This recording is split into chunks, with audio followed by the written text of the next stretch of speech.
Hello and welcome to the Stream of Chaos. My name is Dave and I'll be your keeper of arcane lore for this session of Call of Cthulhu.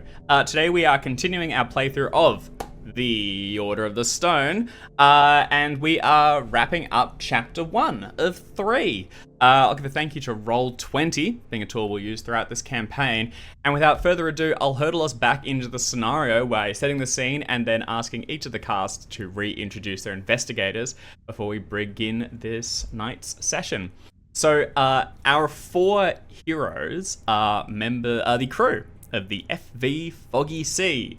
And you have boarded the SS Champagne, found it almost entirely devoid of life, engines shut down, and the site of a grisly murder. Very, very, very plural.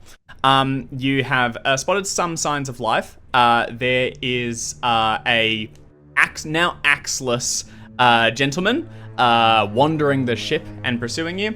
There is also a woman who has identified herself as Jane, who made the acquaintance of your Professor Bethnell, the gentleman who actually sort of hired you to begin this whole expedition, and has now temporarily at least joined your little crew to head down into the hold, seeking some strange scroll that she says they were able to repel a monster that lurked beneath with when it first surfaced a few nights ago. Your intention is to locate the scroll and then delve down into the depths of the dark hole to find, ignite, and explode the boilers. Where we pick back up, you have lowered a lifeboat down several levels to the shelter deck. You have seen Mr. Thompson. Oh, well, Gaspar has at least. Gaspar, rather.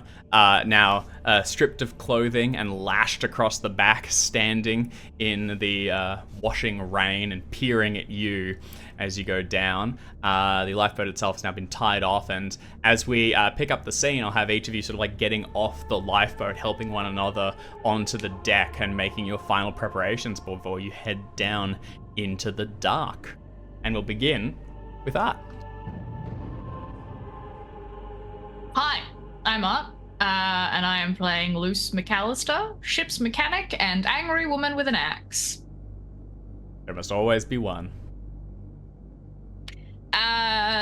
Yeah, I think Luce was one of the people helping to lower the life raft with Mr. Garrett.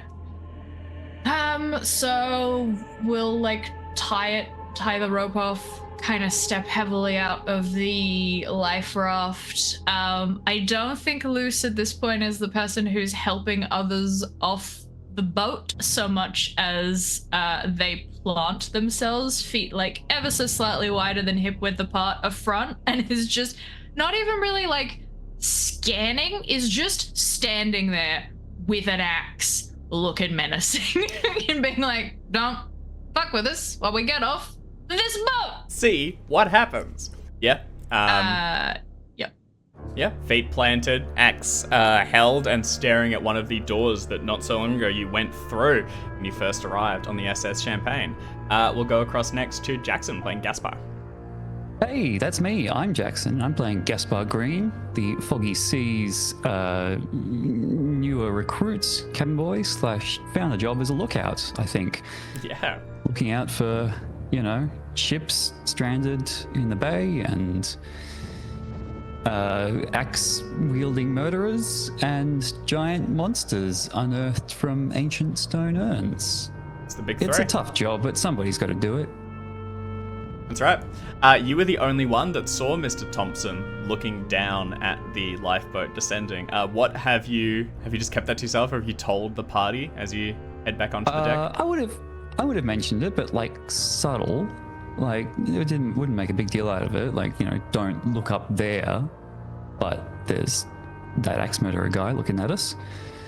Oh my god, don't look. Be subtle, man. Looking at us? Don't look. Yep. And he is very much looking at you, wide-eyed, rimmed with red from the sea, and staring at you into your soul. Have we heard whether he has a date to the prom yet? I'm sure you'll find out soon. I was gonna be like, it'd be really, really great to do like a Breakfast Club-esque Call of Cthulhu, and then I was like, we sort of did that. We did high school stuff in A Time to Harvest. With like the Arkham. Time to harvest. But Yeah. it was great. All right, we'll go across now to Jim. Hello, yes, I am Jim. I am playing Paul. Happy-go-lucky, which gets a bit grating when we're all splattered with blood, gore, and shattered shards of sanity. I'm basically just in pretty good shape, all things considered, and I'm really hoping that nothing in the remainder of this scenario is going to change that. You feel good about I think it? I got a good shot at making it out alive, but we'll see. Yeah, all right, he's confident. We love that. All right, lastly, we'll go across to Alex. Hello, I am Alex. I am playing Bernie Green, captain of the Foggy Sea and unwilling resident of this ship currently. I want to get off this ride. Thanks. My sanity intact. My health pretty good. Unfortunately, my age 51, which in Call of Cthulhu makes you a little bit fragile. Doing the best I can, trying to keep my crew alive. I've been informed that we have other priorities now, like not letting the terrible human mincing creature get back to shore, but just quietly, my priority is still my crew, so yeah. Yeah, and if it comes down to it, might have to make a choice between crew and the general safety of a wider population. Yeah, Yeah. I'm not going to feel bad about that choice. Nor should you. All right, so we resume. The lifeboat has been lashed to the shelter deck, making use of some of the stays, and the canvas has been sort of pulled back so that each of you, one by one, can step aboard. Rain is continuing to hammer down, and waves hit the deck regularly, but none so large as the very serious one that actually splintered a portion of the helm about half an hour, 45 minutes ago. You can see the evidence of that devastating strike still. There's splintered boards, doors are now slightly misaligned, things like that. And a lot of the, like at first it was like pink, like wash of like blood and stuff has now been completely swept over, but you know that the interior is still very much coated. This is probably one of the last levels that has any significant light. This is the last one that has decks. So from here on out, as you go down, you'll be relying on portholes to get any light coming in. And with the significant storm, honestly, that's not going to do very much either. So it's going to be a lot of torches and things. Jackson has a order of fact. I just remembered. I did kind of want to make a play for the lifeboats. I looked up what it's called. Oh, the plug It's called thing. Yeah. Called the bung. Yep. Okay. Well, you brought the lighthouse down here. Oh, I get it. Yeah. You've brought the lifeboat down to this level. You can still, as the Wow, others are thanks, beginning to Simon. scan out, we can have Gaspar do a little sabotage, so we can. I won't hurry you along Yeah. then. Okay. All right. I'll Excellent. So, as I said, from here on out, it's going to be very dark. You also know that it's going to get harder to navigate because there's no longer just like large spaces and then like it's no longer like big corridors leading to ladders and things or ones on the outside that you can spot. You'll have to actually like wind around and go lower. And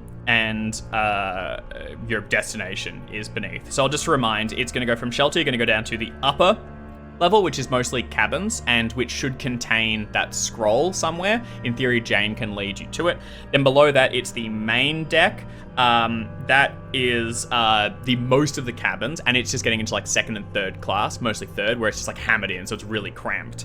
Beneath that, again, there's the lower deck. That's where the baggage is, and you have a like identity for a locker or something where Mr.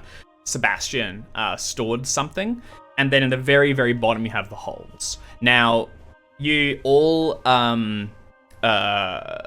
guests, voyagers, people on a boat, what's the word I'm looking for? Passengers, are allowed to go through upper and main, so there shouldn't be any like restrictions. Once you get down to the lower and hold, though, you'll expect to start finding things locked or needing to be bypassed or found a way past, things like that. So, Ooh. I was worried you were going to say we're going to have to get permission. It's going to be hard. Captain? Just be like, so the captain appears to be dead. Therefore, the most senior person on this ship is our captain. So, Captain, permission to break down the door. Mission granted unilaterally. Let's get it.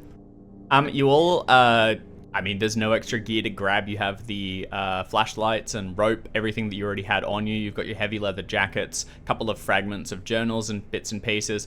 And Jane and Professor Bethnal are both helped ashore. And Professor Bethnal, standing so like almost smaller than he was previously, weighed down by the water soaking into his jacket, blinks under glasses and looks around. I very much leave this in your hands to lead, although as you begin to make your preparations, perhaps Gaspar lingers a moment on the lifeboat, the last to depart. Jackson, do you want to, I guess, take point here and let us know what you're trying to do? And do you try and get a message to the others to perhaps distract or anything? Because that you are, assume unless anyone takes efforts to do so, the other two are present and listening, engaged in the conversation. I didn't think of that. Can I ask someone to make a distraction without getting caught? I don't know. I don't know if... Bernie had mentioned when you were up at the very top, like, hey, let's not let them know about the lifeboat most. So she's probably the most on board with any sort of fuck them, yes us plan. So getting a message to her is probably the easiest. Also, do you both speak like a language that the others might not? Spanish. Do you both speak Spanish? The other two are a Irish, someone from Ireland and a Boston. They probably don't speak Spanish. They probably do not speak Spanish, so yeah. Genuinely, I'm gonna check. The professor. Yeah, I was gonna say the professor has checking. any kind of romance language. There's a chance, but maybe not. In fact, he's the more. Not if we're using like slang and swear words. He is the more trusting of seen you the guy? two. He does not speak the language of romance. I mean, we're speaking Mexican He probably Spanish. speaks like He probably speaks German. Barcelona. Yep. Spanish, Usted? if I'm he sorry, learned it. what's happening? If he learned Spanish, he would have learned Barcelona standard, not Mexican Spanish. So that's the plan. I think it's a good Latin point. American Spanish is what it's LATAM. It's the Lanam. Let's do that. Okay. Latin American Spanish. Probably just like bark a very kind of quick, subtle. I might. Can you keep everyone busy? Yeah, and it sounds kind like the tone. It sounds kind of like you've stubbed your toe and it's a swear word or something. Yeah. Like you're like, just an annoyed exclamation that is actually a whole sentence. Keep everyone busy. Okay, I mean, like, and I think what Bernie's gonna do is narrow her eyes at the young woman and kind of start grilling her a little bit, because I, Alex, also don't entirely trust this lady. And Bernie, he says good a reason as any, and kind of just gonna start grilling her on being like, we're putting a lot of trust in you here to not be part of this, you have a lot of knowledge that seems a little weird for you to have. Who are you? What do you want? Who are your people? We are trusting you quite a lot with this, and I need, like, and the trust is just not there, so you need to watch your back. Like, just grilling her, really. Just being stern granny. Uncomfortably stern. She's very... none of you really have psychology, do you? That's not a strong point for this crew. I do. Do you want to... Could you give me a psychology roll, please? No. Okay. You want to keep that luck. You don't want to spend that. She doesn't immediately cow. Like, she doesn't roll over and show her stomach. And you can see her bristling. You can see her bristling. Oh, absolutely. She's definitely distracted. There is... Something's definitely... You've hit a nerve here somewhere. You're not exactly sure what it is, nor why, but you very much have her attention. She is, like, fighting the urge to be... Like, to arc up and get back at you, but she knows that she is very reliant on the 4 of you, 5, with the professor. So she will instead further justify her position. There is no world in which we get away from this thing. It needs to be destroyed. And like it or not, she is the only person that has been through an encounter with it and survived. Whether you believe in it or not, that spell that they wrought has power. It's also only 1 level down. we can at least get it.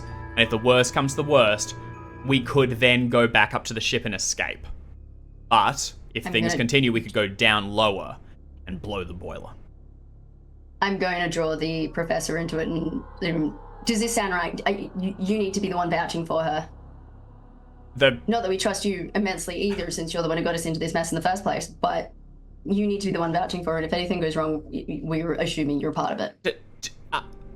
I told you everything I knew of Professor Sebastian's work. I can't vouch for her as such, but she's been single-minded in her intent. She's only asked means by which to seek, understand, to destroy this thing. I think at least her intention is clear. Dave, can Luce? Yeah. Fully ignoring everything that's going on, because I feel like it's probably spent enough time on this ship to know when the captain is just doing a bit of a prod for the purposes of maybe bringing some attention to themselves and not the crew. Probably seen the same behavior with the portmaster's being a bit of a dick today and is having a go at one of my crewmates. So let me just arc up and point in his chest. Starting a bar fight. Yeah, all the just the things of this little granny going up and prodding someone in the middle of their chest when she only comes up to about the middle of their chest. I would like to get if Gaspar is not hiding what he's doing. I think he is very much hiding what he's doing. Sorry, if he's hiding what he's doing from us, from the crew. I think he is. This is Gaspar's solo thing. Anything more here and we're getting rolls. I think this is a distraction been provided. The 5 of you are squaring away and Gaspar has a short window to act. Mostly I'm probably the biggest person here, so I was just going to shift slightly so that between the conversation and Gaspar. Yeah. That's all. If I know what's happening, I'll do that. If I don't know what's happening, I'll stay where I am. Which is probably in between it as the biggest person.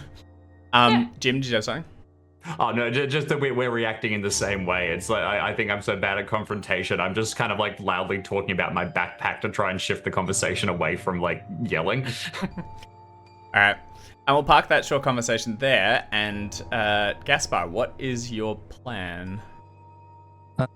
Just subtly as I can, not making a big deal. Looking like I'm, packing stuff up, checking my equipment as I'm getting out of lifeboat, and just finding the bung and quietly removing it. Yeah, so I am gonna need a roll here. Stealthy? No, this is more of a technical. Sneaky? This is a technical skill. But I'm just kind of just. This is your character. This is your character's knowledge of what he's looking. I've probably got in trouble for messing with the bung once on a lifeboat when I was younger, because I've been on the boat a few times since I was a wee lad.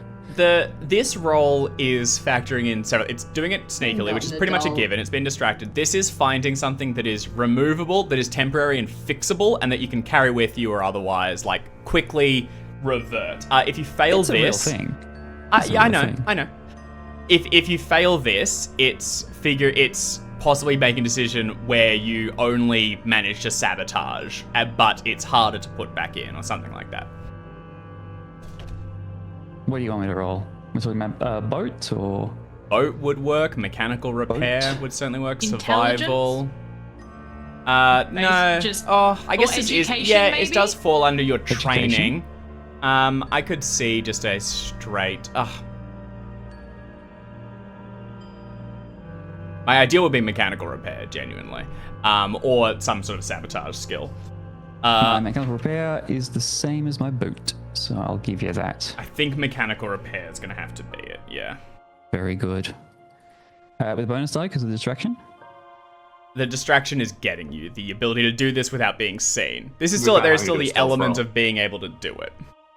Jackson, what you were deciding to do is potentially scuttle our way of getting out of here. I think Dave's being relatively fair. No, it's securing it from any Understood. Other interested parties. I'll give it a go. That can't use the boat even if they wanted to. Here we go. It was a fine idea that we've spent 20 minutes on. It was a fine idea.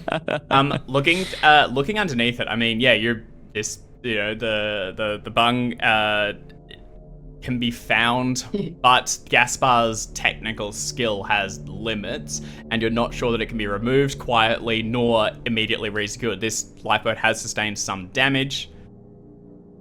I tell you what, Jackson, do you want to just take it out and push the roll? Oh. How good When do you swim? mechanical repair was higher, I probably would, but I think I probably shouldn't with a 35 push that particular roll. What's your swim score? 60. All right, let's do it. Gonna push? What's Luce's mechanical repair? High enough that they could do this, probably not high enough to fix your shit. Also, feel not like stealth. This is quite literally the only way you have off this ship right now. Yeah. My mechanical repair is 70. So like if you done fuck it up, there's a chance I could fix it, but like I also might be dead because I'm gonna have to explode some boilers. So I wouldn't be counting on Luce getting out to fix the boat. Push it hidden. If you can somehow conceal it from the rest of us, that'd be really great. Like, yeah, I don't know if You can whisper a D10. You can whisper a D10 to me. Yeah, if you want to push it. Dave and the That kind of sounds like fun. Yeah, Jackson's now back on board as the thing. Especially if the audience doesn't know. It will not show to the audience. It'll only go to me. All right. Do you want to do it? I'm gonna do it. Okay. I'm gonna push it. Right. I'm not going to look at you, so I can't use my admittedly terrible psychology skill to try and figure out what the result was. All right, go ahead, Jackson. How do you whisper a roll? W roll? I think slash roll W? GM roll or something. Yeah, /GM. Yep, slash GM roll. All right. In the meantime, I test one, continue to maybe. talk about flares every time you get a little bit crosser. I found one. It's all good. All right, we're ready to go. Can someone help me with this strap kind of thing? Just cringing at every loud noise. It is done. It is done. All right. Gaspar. Well, I guess Gaspar is the only person who knows whether Luce needs to be alive at the end of this Gaspar, or not. Gaspar believes it has worked, regardless. That's going to be the nature of the okay. push, is we think that it is working.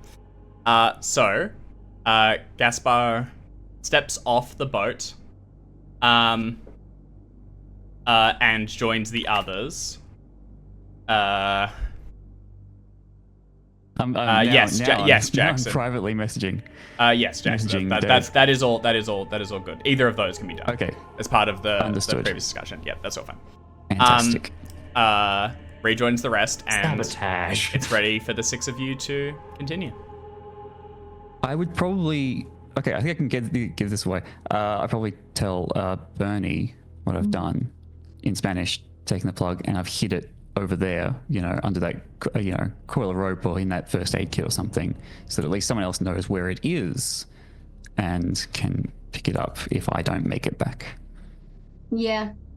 Smart. Okay.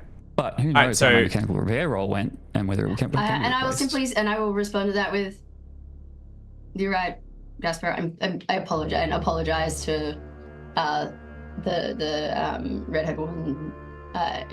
As though what Gaspar was saying to me was rein it the heck in, lady. No apology rein necessary. Rein it in, man. Let's just get on with things. Okay. Down into the boiler room, down into where the monster is. Let's do it. No. Scrolls first. Luce That's is not true. Yeah, it's on going the to way. randomly stand in a boiler room smacking things for an hour with no protection. Yeah, let's get going. Okay. I've got flare in one hand, and I won't carry a weapon so that I can, grab onto things if the storm pitches too hard. We should all have torches as well. I mean, flares are good to have as backups, but Yeah, the I've got flares would be for other reasons. Yeah. Flashlights for Yes, that's right. American Rather viewers, not burning torches. Should be cool though. Okay. yeah, like the thing you use to find the toilet in the dark in a campsite, not the thing you go and fight vampires with and stuff. All right. I don't know. Good. Let's carry on. Oh dear. Sorry, my cat is trying really hard to sit on my lap, and she's not allowed to do that today. Oh. Because I got both my knees tattooed Oh, yesterday, yeah. so she can't do that today. So Dear she's just me. being a menace. Or she's being tortured is what's happening. Okay. Yeah. So Captain Bernie's at the back as we continue in. yes. The 6 of you head forward, open the door, and head Totally into. forgot we had an extra 2 people with us. How? I just spent the last 20 minutes yelling at them. I feel like, you know what? Luce can just be very single-minded. Has axe. Wants That's to fair. swing at something. Well, I got good news for you. Yay! The 6 of you head into the shelter deck. See, get more grizzly nonsense, except that's old grizzly nonsense.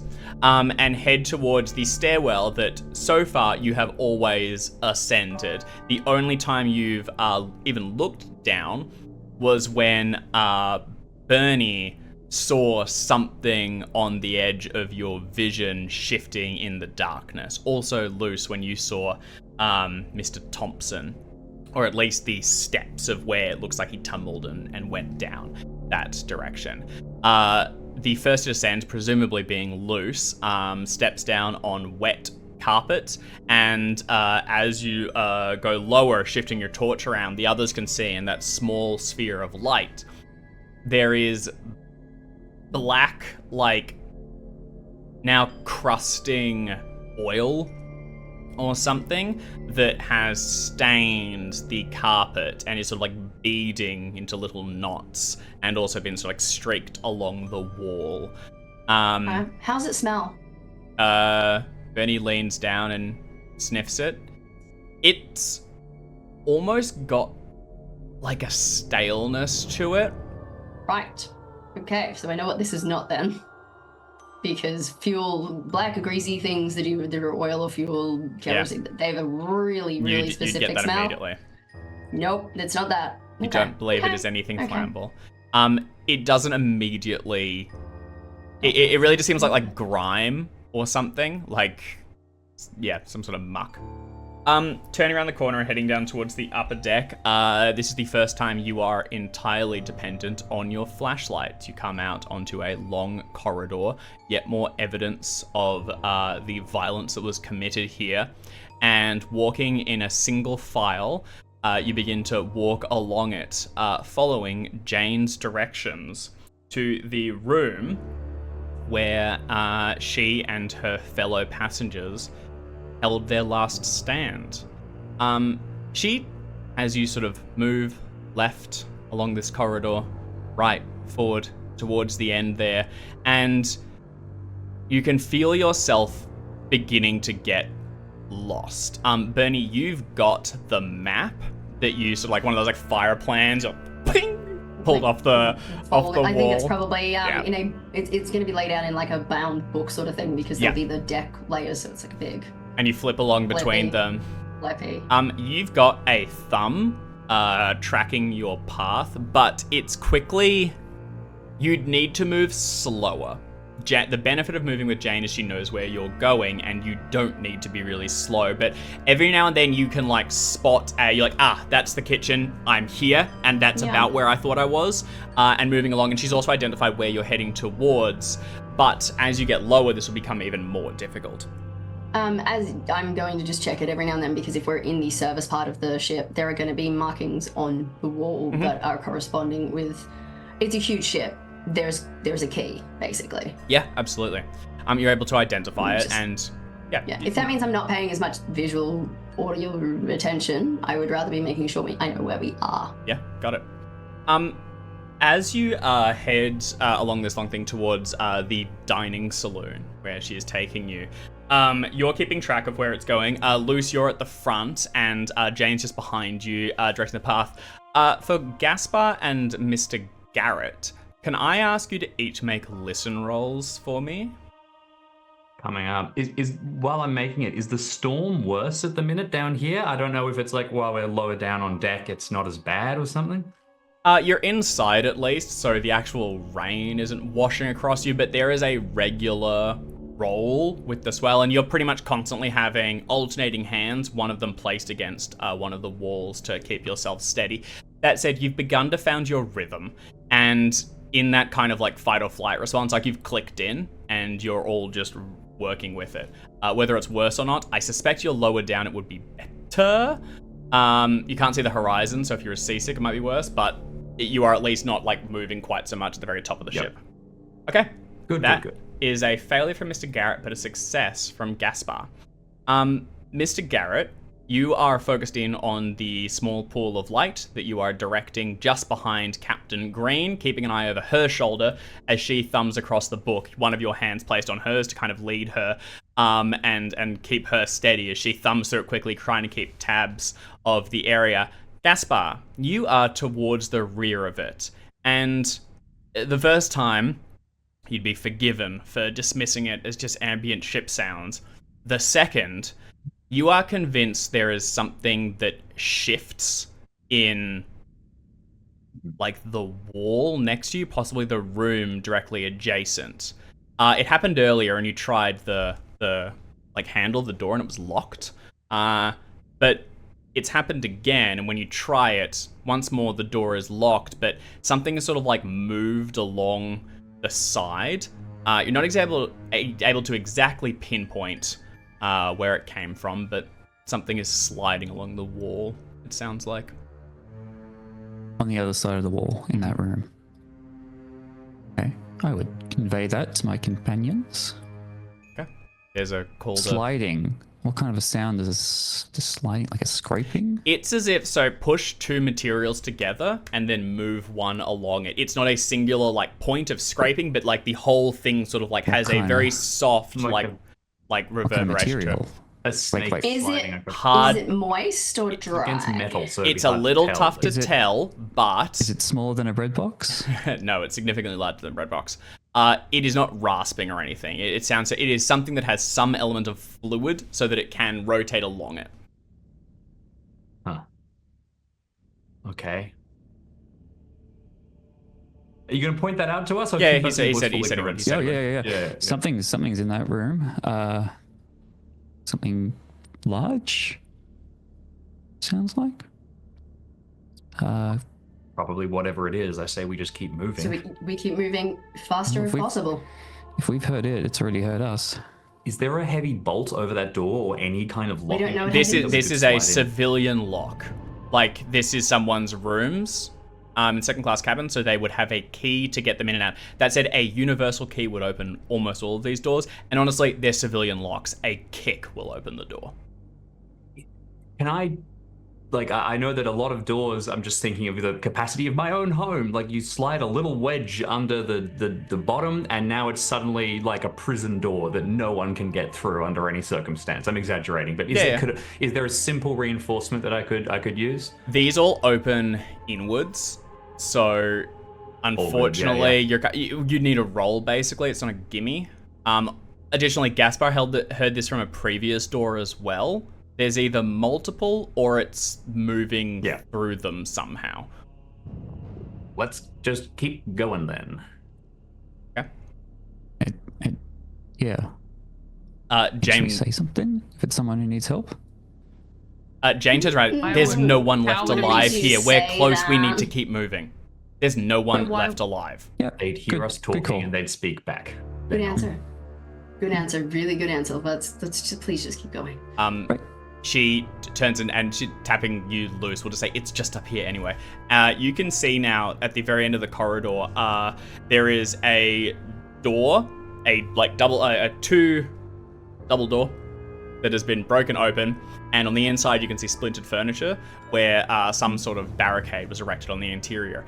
As you get closer, you can see that all across the double doors, a huge circular, runic seal has been inscribed with what, at least initially, looks to be blood.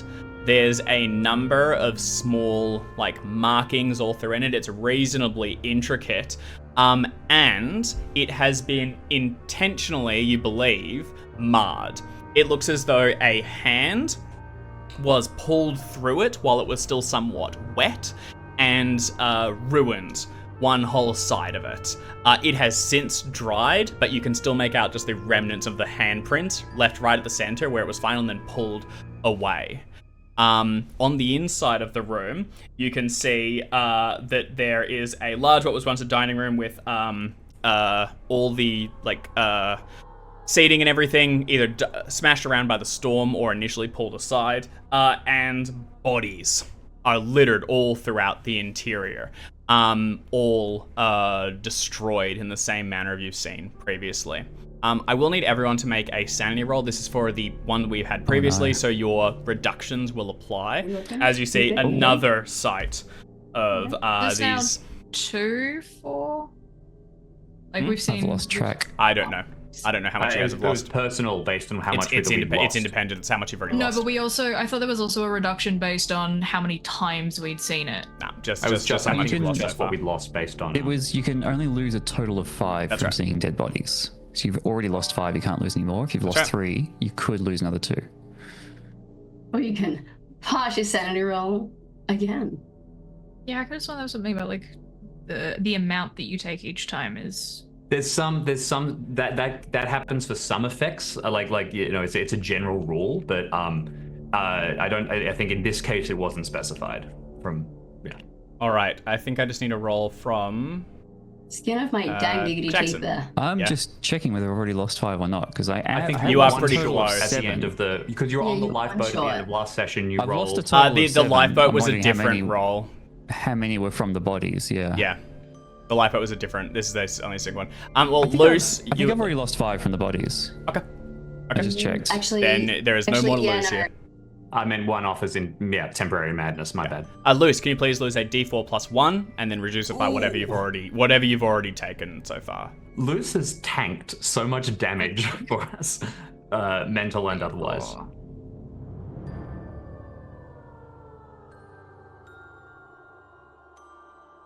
Okay. And how much have you lost so far already? I have lost 1 already, so Okay. that takes me down to You take 2 points from this one. 2. So Yeah, 3 I total. have taken 3 total, yeah. Okay. Do you still mind your roll, even though I won't lose any? Don't bother really. Excellent. That'd be up to you if you would. was I hoping guess to say that. I guess whack it just in case it's a fumble or a crit or something. fumble? Cool, but it's What? I think if you crit as well, you add a new star roll element to your roll backstory. the sanity still. Right? All right. yeah, give it a Let's do whack. that. Click we're clicking buttons. Hey. Oh, hey. I wasted doing that fine anyway. success. Yeah, damn. Okay. The professor comes in. We'll go to Luce last, because they will actually have a response. But the rest of you, it's more of this same violence. You kind of are getting used to it. Jane just heads in, and she's gonna say, the scroll must be here somewhere. We're looking for a tall man in a green blazer. He was the one that had it. And she begins to look for bodies. The professor is sort of just blithely wandering in and also has little reaction. He's probably already clicked into coping mechanism. He's not Yep. fully here as he heads in. This guy's And checking himself into somewhere. If we ever get up this boat, that he's done. and he heads to help Jane, although with limited success. He's not particularly effective. Yeah. What are the three of? What's everyone doing? And Luce, what's your response here? To Blood and gore. Blood and You gore. failed. What's the sanity? What's your reaction? Tapping a pattern into your axe. I think I just genuinely I think I turn my back on it. I think I don't help search. I turn my back on it. I stare out the door. I heft the axe, and just kind of continue doing the sort of half nose, half mouth breathing that you do when you're trying not to smell something, which you get very familiar doing. Every time you get on a fishing boat, there's that little bit of time where you kind of just have to get used to the smell again. So there's a sort of technique where you can block out a lot while not completely having to mouth breathe, and sort of let a little bit in each time just to sort of get yourself accustomed. And then it you feel your brain goes, oh, this is a smell that's just going to be there forever. That's irrelevant to you. Let us filter it out. Yeah, so I think it is just that Luce is trying to treat this like I am re-acclimatizing to being on a stinky fishing ship, and the only way that I can do that is by not looking at what's actually in the room. 100%. Love it. So Luce takes up a defensive position at the double doors, looking back the way you came, axe hefted, trying to refocus.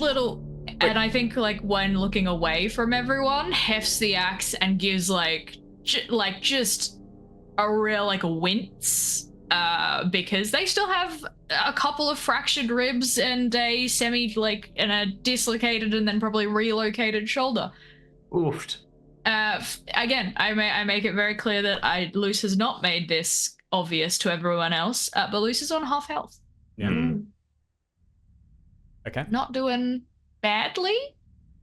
Probably has taken some knocks that would kill a lesser man, or woman, or person. But yeah. But yeah, still, you feel him. Okay. Mhm. Luce. And we'll let that out in a way that doesn't show to anyone else. Love it. All right. Luce watches the way you've came, and the professor and Jane are hunting for this man and the scroll that he may carry that could save or doom you all. What are the three of you doing? Do you want to join in this hunt? Do you want to do anything else? There's a number of bodies. There are some defense. These people were improvising a defense, so there are some weapons here. There's things like some knives and stuff that they just picked up throughout. There may even be a firearm if you can find someone who was a crew member. So you could try and look for something like that. It's not a bad idea.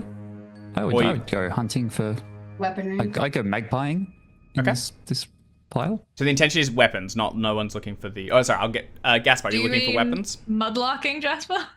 Yeah. Weapons or clues? The three of you can discuss and divvy yourselves up. I go for clues. Gaspar's into the mystery now. Yeah. Yeah, I'm watching the professor and Jane as closely as I can. Like, I don't want them to be trying to...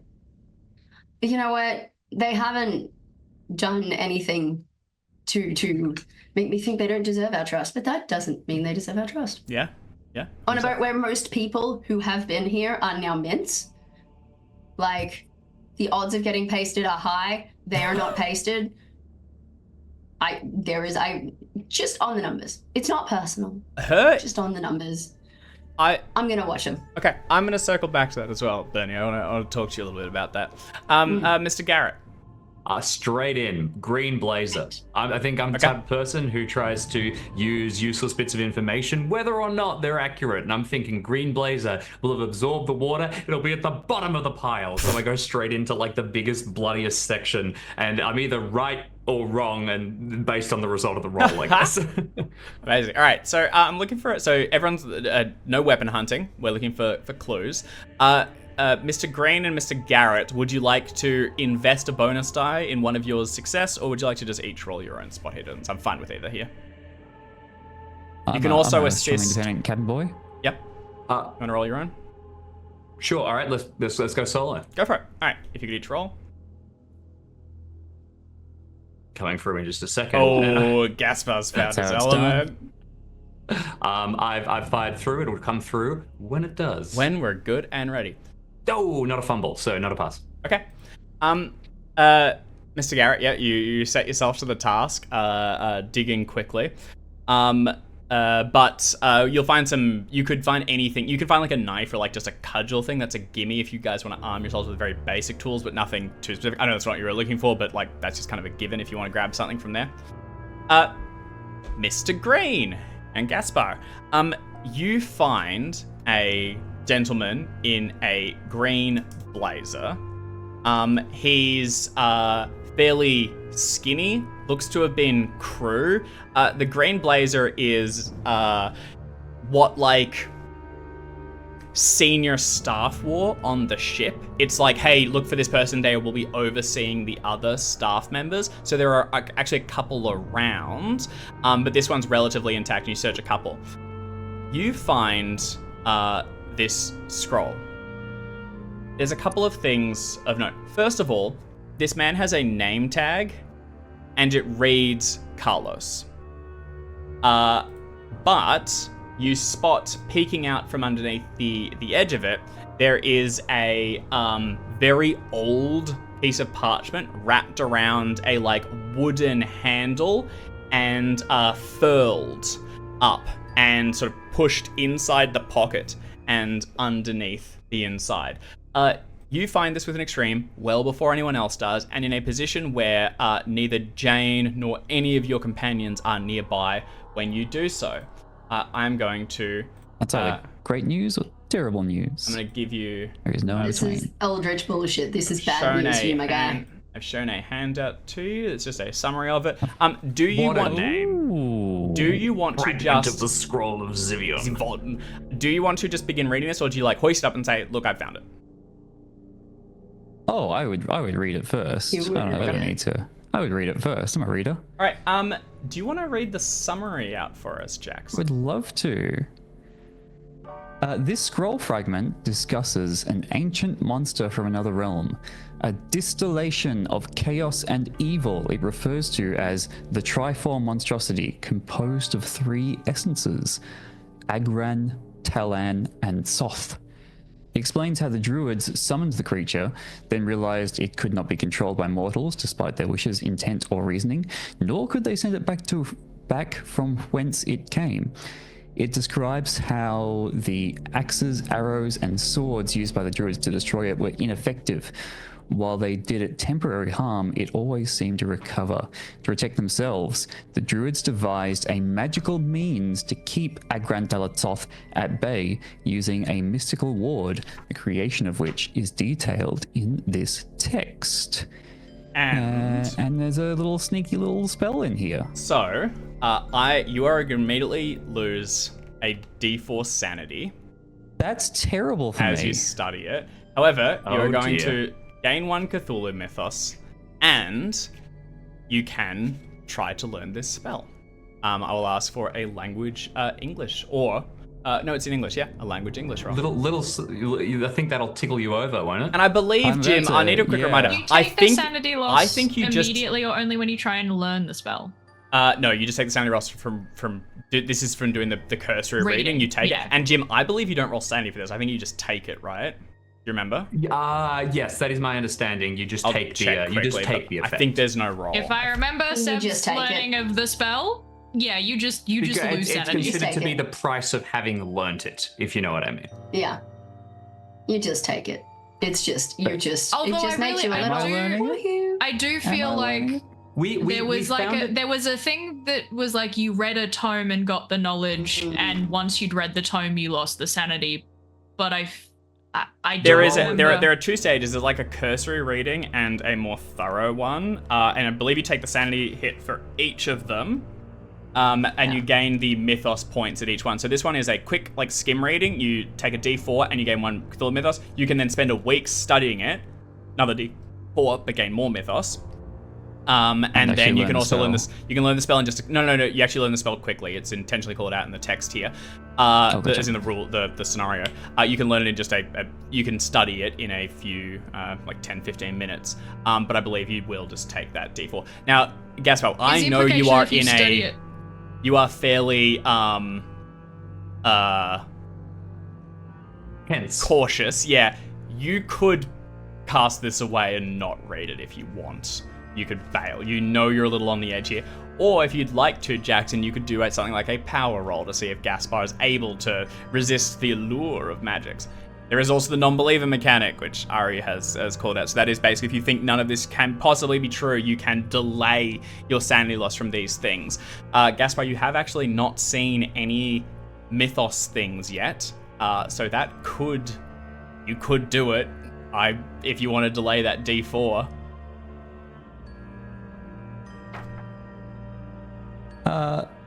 I just looked up the book. Yeah, hit Is me. this like an exception to the rule? It says you don't learn it doesn't cost sanity points to learn the spell. But This is not about the learn- exception you were talking about. This is not learning the spell. This is Just reading read the book. It's that just you you just can read. Just looking at it is the sanity loss. No, reading the Oh, book. yeah. You've read the summary. You've skimmed through it to get a sense of it.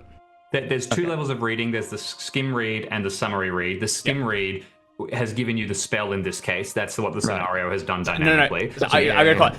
skim read, you take a sanity loss and you gain mythos. You can then learn the spell if you want by spending a short period. There's no sanity hit for learning the spell, but when you cast it, spells have different requirements that may involve taking But I got a sanity loss. hit for the skim read. For skim reading, yes, which there always is, I'm pretty sure. Then if you And you do would the always delve need in, to skim read it to find, like, you can't find the spell information if you don't read the text. that's right.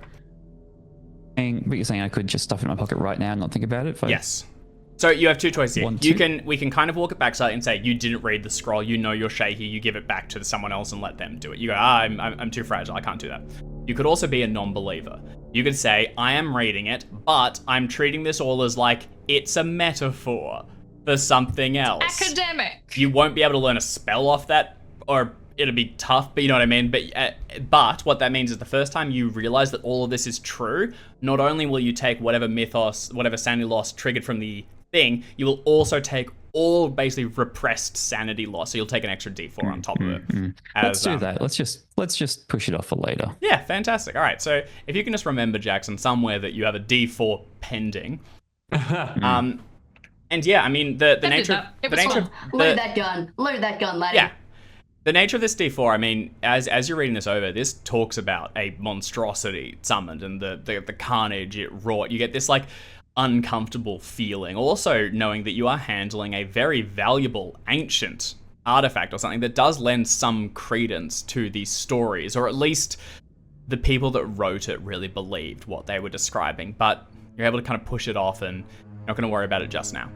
There are also, however, within it the details of the ward that Jane spoke about, that she and the others here cast to defend themselves. And you can see the evidence of where it was placed on the doors, sealing this space and hopefully keeping it safe.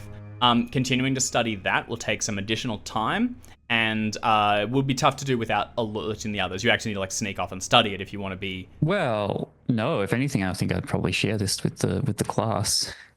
Okay. Because I don't want to think about it too much, but I can wait till everyone else is done with what they're doing. Yeah, we'll rally the others. So this is Gaspar and Paula hunting through. Bernie, yeah, you mentioned you're going to like look at the others as they're hunting. What I wanted to call attention to is you said everyone else here got pasted. It's curious that these two survived. The professor did, not so much. did kind of just join. Yeah, that seems reasonable. Yeah. And he's clearly having a bad day. He's having a TM. bad time, and he's the kind of person who seems like there would be dumb luck involved in him falling down the stairs and just missing the creature, and I can just see that playing out in my mind. This chick, though. He also genuinely, he only ever went up, and Yeah. pretty much everything came from underneath, so he possibly just outpaced it, going ahead. Yeah, he seems like a guy with that kind of luck. Yeah. Her, she directly said she was... Failing upwards, would you say? Failing upwards. He's a fail upper. She directly said that she was present when this thing attacked. She has some evidence of injuries, but everyone else here is dead. And she sets to the search with a very single-minded intensity. You don't even know the odds. I mean, the chances of her just getting out of here, I mean, I guess it's feasible that someone escaped. There is Thompson. He's around still, but he's completely... crazy murderers involved in the plot who were still alive. Yeah. Yeah, it's curious. Also just the nature that she was able to survive whatever this was. Dave? Yeah. She's rifling through bodies, yeah? Mm-hmm. One arm or two? Just the one. Just the one. One arm is definitely unusable. You said that it was like, when we saw it, it was sort of like hanging Limp. by her side. She wasn't like cradling it or anything. Is it still kind of just hanging next to her bio jacket while she's sort of like, or while she's yeah, she's kind of she's definitely kind of disregarded at this point. She has in times like held it out of the way, like to just keep it contained. But at the moment, yeah, she's definitely kind of abandoned it in pursuit of her hunt. The search that she's doing isn't like panicked, but it's definitely determined. She is looking for this very much so. May I seed something, Dave, if you don't mind? Yeah. While Luce is trying to I've got a little something for you as well themselves? in a moment. But... Oh, great. Yeah, seed. I mean, it's this. Can I give you mine, and then you Yes, can decide please. whether it impacts yours? So I made a startling discovery. Oh boy. Luce has a science Yeah. that I didn't see. Luce has engineering. Luce has 70 in engineering. Oh, Jesus. Luce is an engineer. Engineering, as I understand it from this time period, but also just because, got a couple of engineers in the family. A lot of math, a lot of understanding things like torque and friction and breakpoints and elasticity, all that kind of stuff.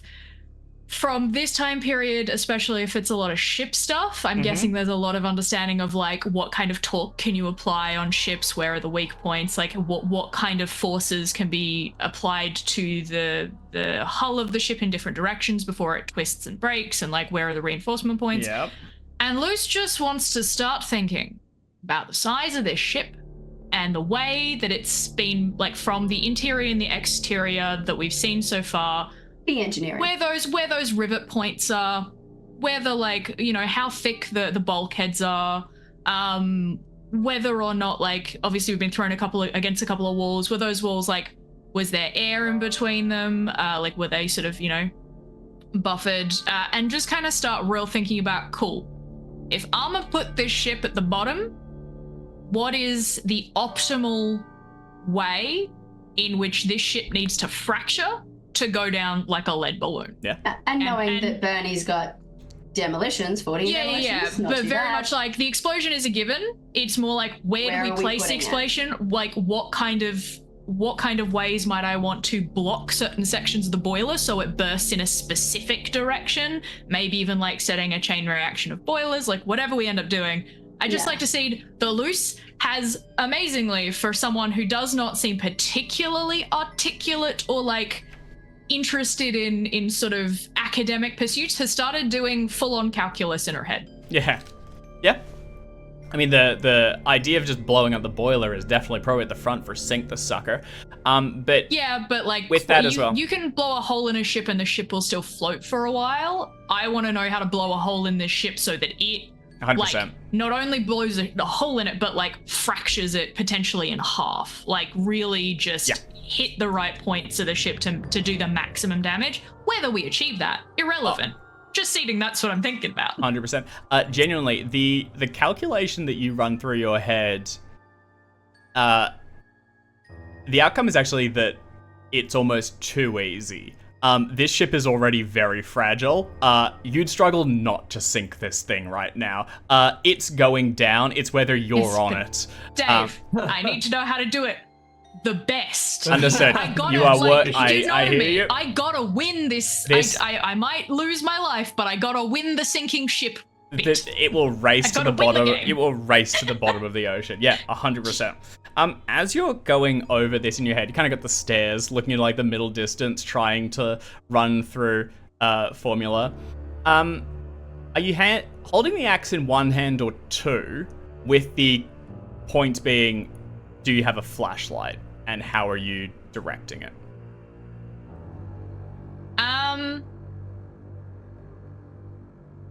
Oh, I mean, yes, I have a flashlight on me.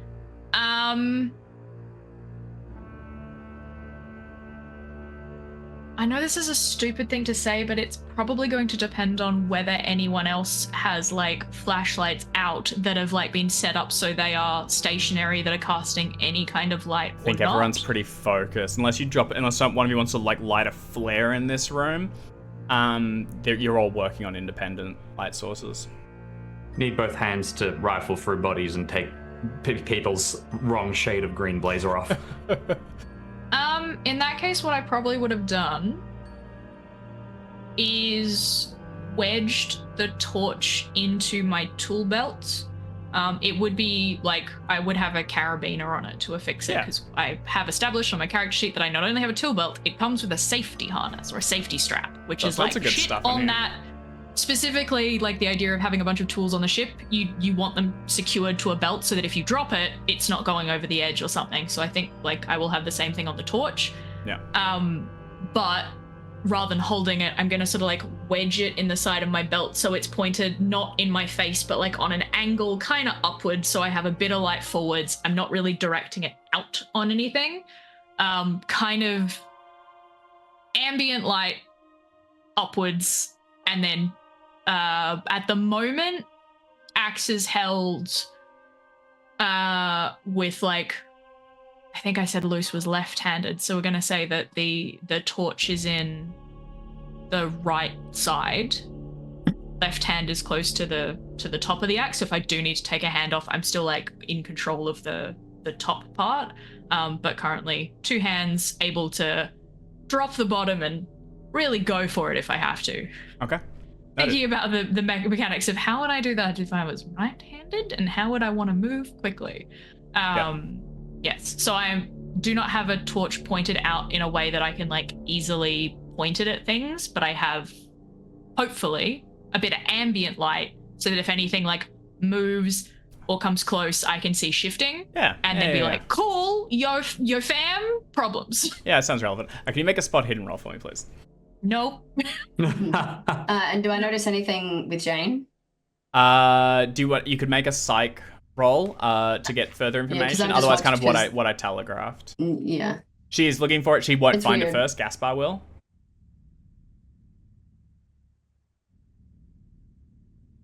Okay. One day I'll pass one of these. It's not today. All right. Yeah. Okay. So, nothing's gonna happen just for just now. Lucy's still keeping watch. Basically, just darkness beyond. Gaspar. I want to be clear. Luce is at no point has Luce been keeping watch. Luce is looking forwards. Luce is just here to be a body in the way of something else that gets in. Like, if they have the ability to yelp, that is kind of, yeah. Luce is not paying attention. Like, yeah. Luce is not a lookout. Luce is a guard. It's just present. All right, Gaspar, Sentry. you find the scroll, do a quick skim through it, get a sense of it, and understand that you can find the suggestion of the spell inside, which could possibly repel such a creature as this, if it truly exists. What would the 4 of you, I suppose, like to do? I'd probably hand this off to our expert doctor. Okay. Say, this seems to be more notes about the monster. Good. I don't really want to look. It makes me feel a bit off. I don't want to. Jane sees it and immediately pushes herself up and heads towards it, holding a hand. Goes, yes, good, well done. To me, please. Let me just have a look at it. The professor should take it. I think he's the expert. Yes. I mean, you were just a lady on a ship, and I understand that you've been here before and you've seen this before. But he is the expert, and perhaps if he takes it this time, it won't be ruined and it will not fail as it did for you. And I'm gonna plant myself between her and the professor. Like, the professor's taking this. This is his job. This is his whole job. I don't know what her job is. Professor. As far as I know, she's a third-class passenger on a ship who has never encountered this before today, whereas he studies this for a living. Professor looks... savage. Right, yes, very Just good. have to be reminded of that fact. He holds his hand out for the scroll. Takes it, yep. Bernie's on board, and says, he can have right, it. well, obviously, yes, well, it's English. Old, yes, and, a lot of detail in here. He begins to go over it, calling out notes to somewhat, like, more like, just, like, interesting things about, like, the nature of the scroll and everything, and how it may tie to the, the urns that were being dug up. But as he's going over it, you can see him beginning to, like, pause and mouth out things as he studies it. The woman Jane, on the other side of you, Bernie, says, I worked with them and we successfully cast it. It takes time to learn. I can do it. You can help me, but I need the scroll. It will take him an hour at least to learn it. He's a smart man, I understand, but we don't have that time. We've got it. We need to go. That thing will be upon us at any moment. The professor continues to go over it and begins to get... We don't want you to learn it right here. Say again, Jim? We don't want you to... We need to be moving. You don't want to sit down and read it right here. Let's get to the boiler room so we can sink this ship, and we can have that discussion once we get down there. For now, let's just get down to the boiler room, right? Right. Yes, fine. It's this way, I think. That'll get us to the stairs, but beyond that, I don't know the direction. have to find That's fine. our way as best we can, and we just head down there, set up, get this thing sinking, and then try get out. We have a map and an engineer. Okay.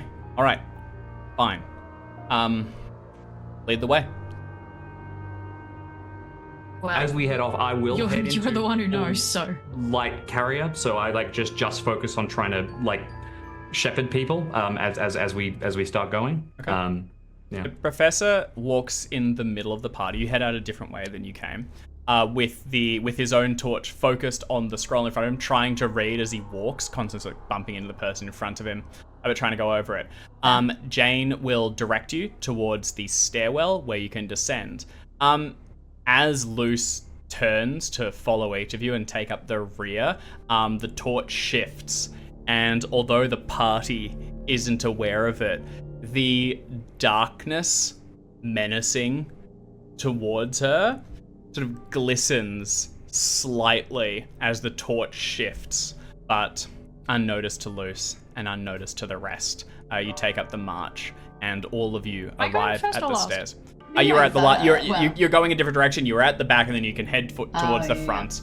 Just making sure we get out of the room. Pulling okay? out Yeah. of the room. That's all. You arrive at the stairwell, which leads down into the main hold, and begin to descend down into where the bulk of the third class and similar cabins are.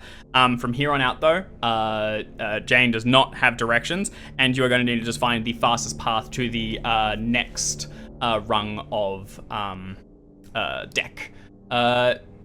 Can I get? I mean, ideally, it's going to be a find- navigation roll. Go ahead. Sorry, Art. I was just gonna say, did we find the layout of the ship in the bridge? You did. We got the Got maps that we've Yep. I had going physically down. have it. You do. So this will give you a bonus dice, but I still need a roll. I've got 40 in navigate. 50. All right, I'll carry light. You lead us down. All right, Captain. Oh wow! Finally. Yes. Holy shit. Yes, no, we needed that. Good rolls. Okay. Well, one good roll. All right, I'll that's take it. awesome. Whiz. Okay, yeah. So part of this is that a number of things down here have like shifted, and you need to break through sections. But Bernie just deftly begins to navigate, weave around, and soon the pace is quickening as you find your way to another stairwell and can descend. And this will carry on straight through the lower and towards the hold. Also, Bernie, because this has been your particular bugbear, these are the third class cabins. Jane should know her way around here. Ah, You head down towards the holds, and Yeah. Oh, sorry, I'm down. probably just getting. Did you want to take the lead? she doesn't. She says she doesn't know the way down here. Okay. if that's come up just quick, I didn't mention it at the time because I think we were towards the end of the session and we're sort of pressed in a bit. We got like a guidebook, I believe, when we were searching through the cabin rooms that had a list of all of the students who were accompanying the professor. Does Jane track as being? They were all men. Thank you. I was Right. gonna say that, and then I thought I just didn't make my notes properly. But no, I was right. There were no. So Jane said she was part of the party. No. She was just a Jane third Jane class. said she was a third class. Like She was a third class passenger, Yeah. and she Gotcha. and a man called Michael and some others rallied them, and she was helped by them. They did this Gotcha. ward thing, and then she was in the room when it attacked. Gotcha. Is Yep, old yep, mate yep, in the yep, yep. blazer a student or could have been? No, and his name on He the was thing staff, wasn't he? he was Oh, staff, he and said- he had the name got tag. his name was He might have been Carlos. posing as staff, but that's probably Well, just me possibly overthinking. his name tag was Carlos, not Michael, so he may be posing. Oh, but no, she mentioned someone called Michael, and there is Yes. a Mickey in the manifest in the class. Mm-hmm. In the dig, I mean. Well, No. Jane, which room was yours? It's on the other side of the ship. I don't think we have time to gather personal effects. Just silence. You just want you know she's lying, but you want her to know that you know that she's lying. Yeah, just You a said little. that she Going for? looks pretty A needle like. of suspicion, just a little onto you. It's your You- white, but onto you. You said that she looked pretty ragged, like her clothing was pretty ragged. Dave, is that right? Her clothing is visibly not hers. She's wearing oversized clothes. Like oversized, like probably like men's, like large clothes. She herself, when you look closer, Are there is any names on that? fairly slender. Hmm? She's fairly slender herself. Not thin, just We're not talking gaunt, just like slender. genuinely probably go like We're not- fashionably thin. You know, like she's slender. Like she's probably like, you get the impression she's probably of higher class than she's claiming to be. Then she's intimating, yeah. She also speaks. Whatever She the- speaks quite formally and such. Yeah, it's just not tracking. Yeah. I'm not sure what is going on, but something is not tracking. That said, and because we're not really theory crafting en route, No. unless we are in front of her. No, but, I'm just quietly suspicious. her objective does seem to be take this boat down, so take this boat down. Like where we're going, we're still headed in the right direction, and yeah, let's not give her the scroll necessarily, but Okay. boiler room awaits. So Bernie, you've rolled amazingly. So you're set for navigation from here on out. We're done. You go Heck yeah. to where you need to go.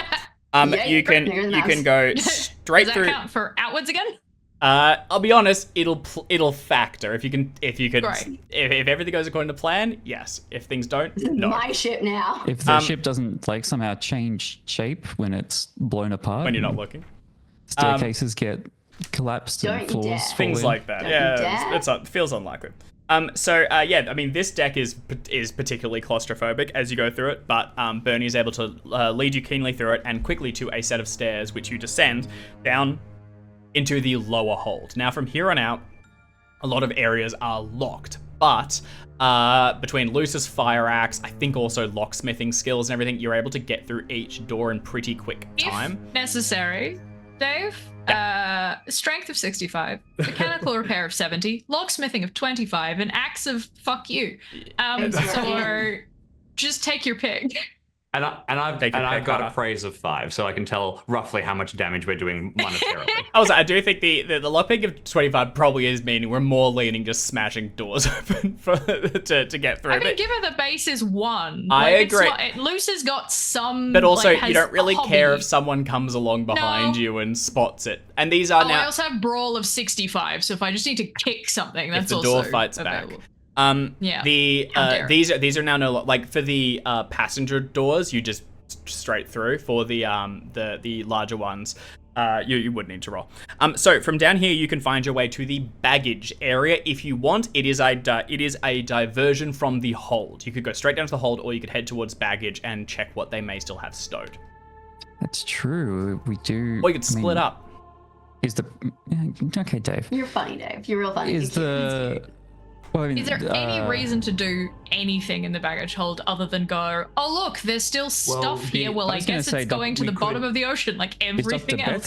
Dr. Bethnal going to be still keen to get to the cargo, or is he mean, kind of yeah, less the concerned urns. about that Can now? ask him. Yeah, he Checking probably. any He, of the if He's if the artifact we're after is still here, that's possibly a If good it- enough reason. Pick it up, The take it to the artifact we're boiler room. after is still here. It's the thing we're trying to sink. But even if it's gone, you're right. Your You're idea right. was also possibly telling how many of Yeah. the urns ever came aboard to see if they had done a ritual before they left or not. Yeah. Or if they managed to take any with them. Yeah. Professor Bethnal So do we- is pretty sucked into his book right now. He's reading it and having like he's now looking through the spell and talking out it as he says it's seems to be really quick, reasonably quick to get going. It'll seem to be activated and then it'll last indefinitely. Could be big, small, whatever we need to do. Seems to be different components can be used. He's just sounding them all out. Unless you he's got call an his hour. attention back to the real world, he's lost in his book. So if you want to ask him, I'm kind of happy for him to be he can entertain himself. lost in that. Jane very much just says, let's get down to the hold and blow this thing up and get the fuck out of here. I think we. Do you think we should see what they've got in the cargo areas because that's above the hold? We're I'll never going to defer. get a better chance to do this. We're tracking well. I say we do it, then head down to the hold, right? Yeah, my concern is they might have picked up with the urns some things that may help us. If there are materials specified in whatever that is, Shan't call it a spell. Whatever that is, if there's material specified, it may have something to do with what they have brought with them. You're currently basically at the stairs to either continue down or head across to it. You could genuinely split up and each take one, or you could all head towards the other one, but it will take time. If someone wants you to just like literally sprint for the baggage and check through it, we could make like a dexterity roll to see how quickly you can get there and back while the others begin setting up. Also, as this is one of the ingress points, Jane is going to suggest this is one of the doors that we ward. And she is going to want to work with Professor Bethnal to mark it. There is this one, and according to the map you've got, Bernie, there is another entry point as well that leads down to this boiler room. 2 wards that will be placed. I'm happy for her to work with the professor to do this, because... If this is quick enough that we can sort of hub here, like maybe you and I, Luce, we head down into the boiler room. The others stay up here. I think while we're warding this, we get someone into the cargo. And sprints to the cargo, and we split it that way. Okay. Who wants to go where? I think when we get to the hold, we all need to be together. All right. So who's fastest? I immediately look towards you, Gaspar, just because you've been kind of like lithe, I guess. I'm actually pretty quick. I'm gonna be honest with you. For an old girl, I'm pretty quick. And there's a level of, would you send someone else or? Yeah, but my pretty good. My spot hidden's also not Stealth great. may come up I've been too, pretty good at finding stuff. Yeah. I could do the hold, and we've got the manifest. So we know where like stuff my is. dexterity is 60, but my spot hidden's not great. My spot hidden 65, and I've like succeeded every one. So that's good. It must be like an invisible 75 or 80 or something. It makes sense, and I say in a very chipper way. And at worst comes to worst, we're the engineers and we're still here. So,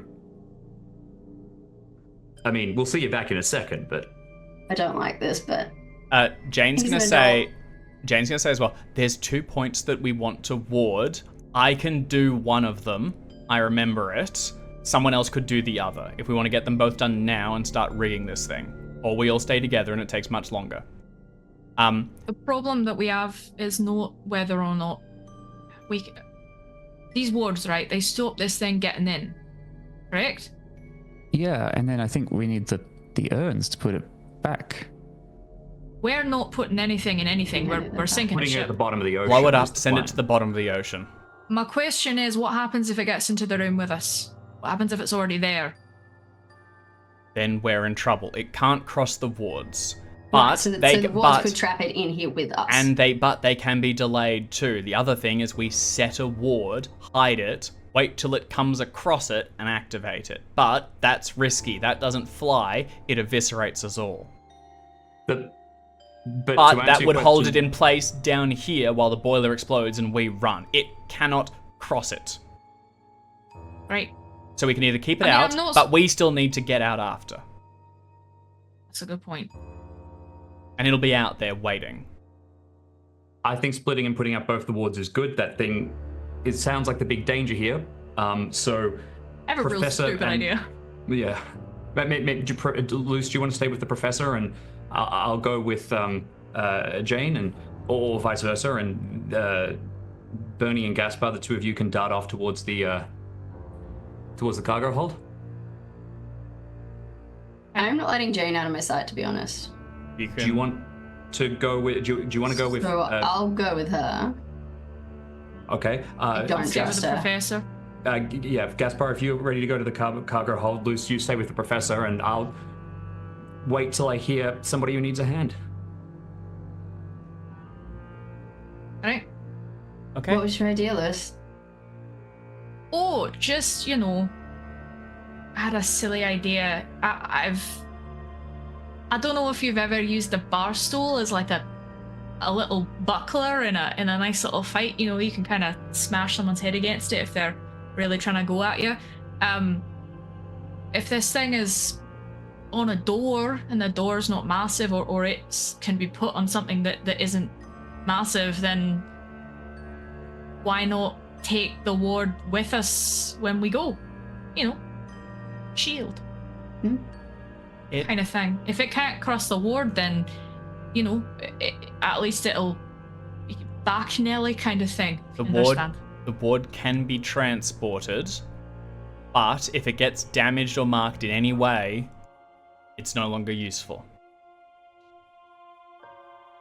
Something to consider. But, and I understand, mean, I have a... Yep, cool. everyone has... There's only so much one person can do. To activate these wards takes... It saps you, understand? And if I'm activating, I can do one, I can maybe do another, but beyond that, we'll need to work together to get them up and running. And each one we make will drain and sap further. And when this thing comes, it will force itself against them. And we'll need to channel our power through them. If you've memorized the word, why did you need the scroll? Scroll has more context, and it has more detail. I only saw it once. I want to refer to it. Look, we don't exactly have a better plan. Forgive me, but I don't trust you, but I don't not trust you. And at this point, that's good enough for me. So if you can get one of those wards on something portable, in a way that, and show me how you activate it when it needs to be activated, then great. If you can't, then I guess we just do what we need to do and try and smash our way out of this through whatever horrors on the other side, whether that be magical or otherwise. I'll say it as we can board the doors and keep it out while we rig the boilers to blow. We're then going to need to outpace it to get back to the lifeboat and off the ship before it explodes. It will try to pursue us and it will try to kill us. We can try and create a ward that it goes across and trap it inside it, where it will be held indefinitely and trapped next to the boilers when they go. We are free to escape and it cannot pursue. It cannot cross the line. However, if the casting fails or if it gets out, it will try to rend us apart and we risk it coming close. We can also try to create a couple of portable ones. They're likely to be damaged. We don't have the permanent. We'd be marking them with chalk or blood. These things smear or scratch, and anything like that will completely prevent its use. Truthfully, we need to get the doors warded. Doors warded. Aye, Captain. As a priority. If things go bad, they've gone bad and we're off the rails anyway. Let's try and keep things as safe as we can right up until it goes wrong. I think the idea of warding the doors and then having some kind of delayed trap for it so that when we need to get out, we let it in one door, we piss bolt through the other, it gets trapped in the middle. Worst case scenario, thing doesn't work, but it gives us a couple of hot, very important seconds to get our asses out as quickly as possible. Yes, that sounds good. Yes. Okay, all right. Before I show you this, you are clearly not a third-class passenger. Clearly. You need to tell us who you actually are. Jane is not your real name. This is serious. This is important. This is life or death. You're right. So you need to tell us who you actually are. I don't give Captain, we do not have the time for this. I do not give a fight in hell if you are the daughter of a senator who has run away with some kitchen hand. I don't care. Your speech, your manner. Captain, if it pleases you, not who you say you are. I will tell you as we work. Right. Fine. Thank you. Right.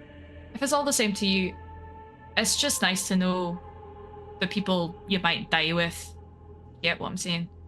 You know, if I'm going to say a prayer for everyone when we all, get eviscerated, I'd like to send that prayer to the right place. And I get a social test from one of you. It seems principally Luce or Bernie. My persuade's 50. And persuades, it's pretty logical. Literally just, if I am showing you this, you're clearly lying, calling you bluff on that. I don't care, I just want to know. I genuinely can take a bonus from Luce's argument and the actions that you've all taken so far. You've been pretty straightforward with everything. Come on, bonus. Ooh, 009. Yes. 9. That's an extreme. Sure is. I'll tell you. Extreme. I'll tell you as we work, Captain. But let's get to it then. To each of you, my name is Michelle. I am a member of the Order of the Stone, and though I never thought it would come to enact my duty, I have long sworn to do it. And if it comes to it, I will pray for your souls also. Now please, we have work to do. Well, that was a whole lot of nothing. You could have told us right at the start and saved so much time and stress. Anyway, let's go. Okay. If we survive this, I'm definitely going to ask why you've ordered a lot of stone for a ship. No. It's the stone giving the orders. Very clear. Right. Those pet rock things, they've got... All right. Everyone fans out and sets to their task. So we have the professor, along with Luce and I believe Paul, staying here to figure out the spell on one of the doors. In the other, we have Michelle and Captain Green heading towards the other door to set the ward. And we have Gaspar, who's going to make a hot, quick sprint for the baggage section Cargo hold. to try and find what he Can I can. Is Luce fast? Can I ask Luce to stay with me? No, I can't ask Luce to stay with my grandson. That would be illogical. The moment occurs, and I'm like, eh. Luce is as fast as Gaspar, I think. I think we have the same dexterity, but... I'm quiet. I'm stealthy. Yeah, stealthy, quiet. Also, only person who has mechanical repair and engineering. Yeah, so only person who can rig the boilers. It occurs to me that I was like, I can. gotta let go sometime. Captain. Gotta let go sometime. No, we need people here. Someone here with the professor. The professor is an asset and is at risk, and this is genuinely better for Luce Gaspar will to be do staying alone. with the professor. Like Gaspar is Where fast. are you going, To be Paul? honest, Stuff. I'm actually thinking that it might, like Michelle at this point, might actually be more important than the professor. Oh, She said Probably. weird stuff. I'll stay with the professor. I don't I'm happy care. to go wherever you need me, but if it'll put you at ease, Captain. I think yes, but I don't say anything, so I'm not like asking. So it's not like a conversation. Okay. But Paul, I where are you going? read between the lines that may not be there. I'll go with Gaspar. So we're 2, 2, and 2. Are you stealthy?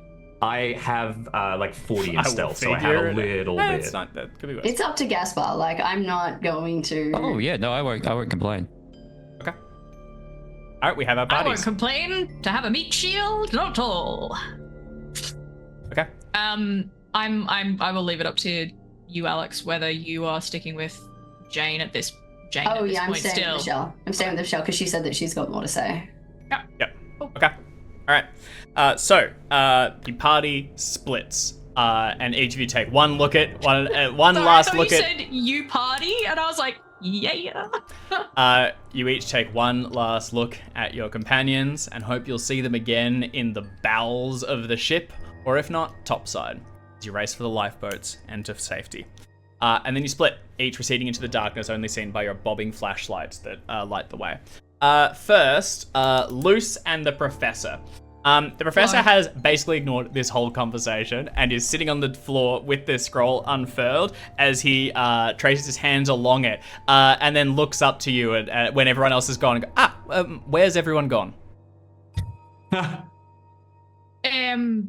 Gaspar's gone to the young man, and the first mate have gone to the cargo hold to see whether or not any of those urns are still around or whether they've been taken, just to give us an idea of whether we're sinking one or everything in here. And then the captain and Jane have gone over to the other side of the room to set a ward on that side, as there's 2 ingress points which will eventually become 2 Wards. egress points, and so we're gonna need to set There's up the ward mentions here. of wards in here. Aye. Do you know how to set one? Oh, well, I mean, it's a step 1, writing implement. Do you have any chalk? You do not. Dave? I don't think you have chalk. I tell you what. No. Yeah. No, I don't think I have chalk. I was We're gonna doing ask. this in blood. There is like puddles of shit. It's all kind of dried and mucked.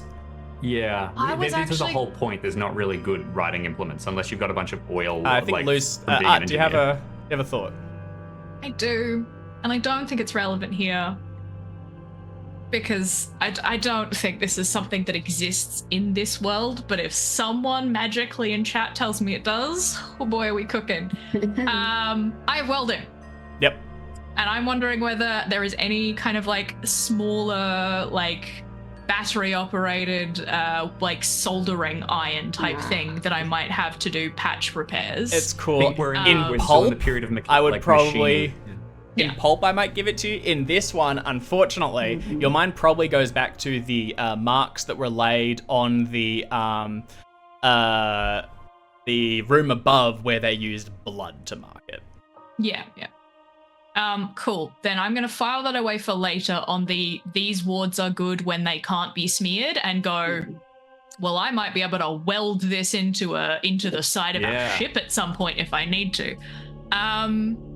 We have Ari the Trickster in chat has said chalk string and carpenter's pencils are both a thing. I believe a pencil, possibly. I think chalk would have gotten soaked, but you probably would have a pencil. Genuinely, you're concerned of how marked. This is like a heavy door. Honestly, you want something with a bit of... You want like paint or grease or something like that.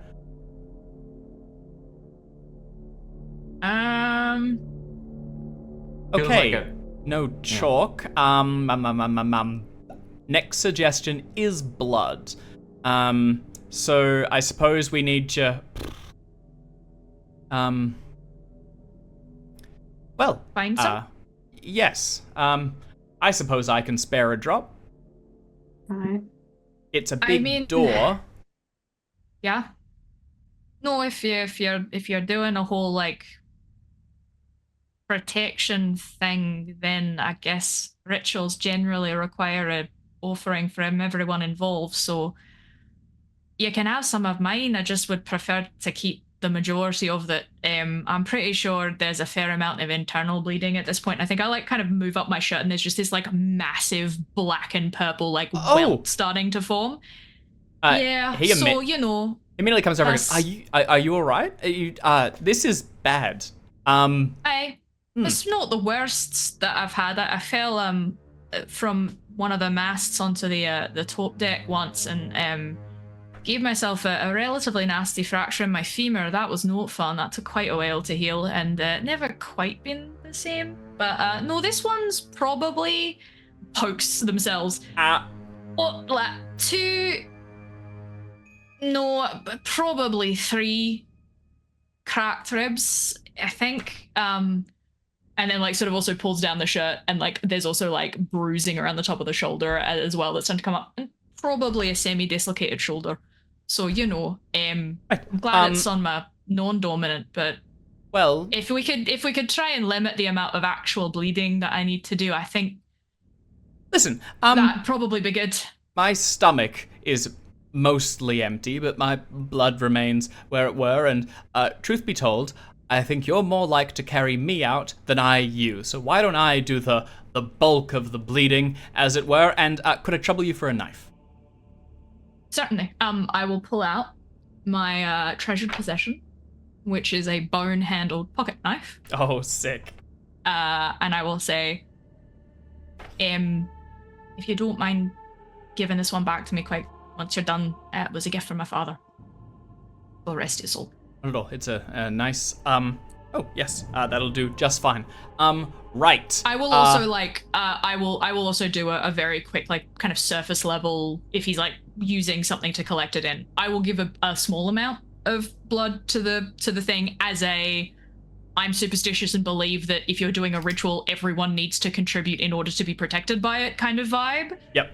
If I need to take a hit point, I will for like whatever, but I'm doing it more for the impact of the superstition of being involved. Yeah, if that makes sense. I dig it. But I'm happy to donate up to a hit point of blood to this. Up to, but not exceeding.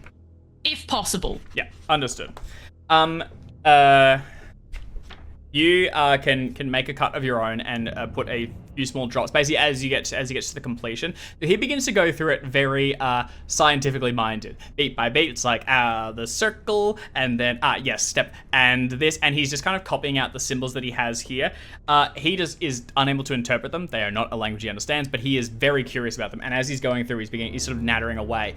He has kind of just pulled his consciousness about 3 days back so that he's in his study at the Miskatonic University, and this is just a practical exercise as he begins to go through the beats. Is he actually like, has he done the like he's taken enough sanity loss to kind of be in that indefinite range, or is he more like, is this a coping mechanism kind of deal? No, he's mad at this point. Yeah, he's probably like functionally in a bout or something to that effect, and he is just back. That said, if he's probably if he sees something, it he's could forgotten everything up to Yeah, I think then Luce is going to be real careful. He's gonna treat it a little bit like going a bit stir crazy on a boat, like you've been locked up in a storm for too long, and sometimes people just go a bit like funny about like everything gets a bit like twitchy. Yeah. So we'll try and remain very calm. If he says anything that is not true for the environment, Luce does not acknowledge it, like doesn't say, oh yeah, that is exactly what's happening. If they respond at all, will be, I'm not seeing that, but I believe you're seeing that right now. Yeah. And we'll neither like go, no, that's not true, or, oh my goodness, you're right, there are random lights in the sky. We'll just be like, is that where he's at? Yeah, Is he seeing things? Not seeing things, but he's kind just of like he's put just himself coping. in the mind of like a study. So if he's like, oh, grab my book from the wall, I'll be like, I'm not seeing a book there, but like, I'm happy to go and see if there's one, if that would help. He's just treating everything as not nearly as serious as it is.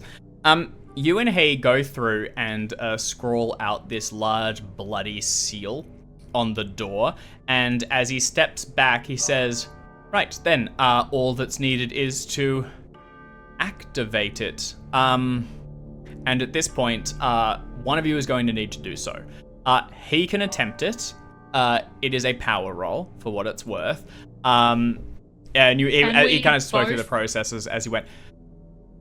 Can I lend like my, because I said that I like contributed something to this. If you do so, yeah, you can give a bonus dice, yeah. I'd like to give him a bonus dice and take on some of the, like, yeah, if it's possible to take on some of the burden, I'll do that. If it's only possible to give him a bonus, I'll just do that. Yep, no, this is gonna be a bonus. Can you take a point of damage too, just while I think of it? Yes. All right, and he is going to make his roll. All right. He leans out, says a couple of words, and sort of stares into the middle distance, focusing on it.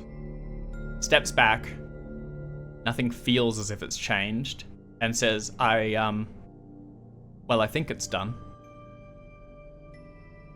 And we're going to leave the two of you there. The task, presumably at least, completed.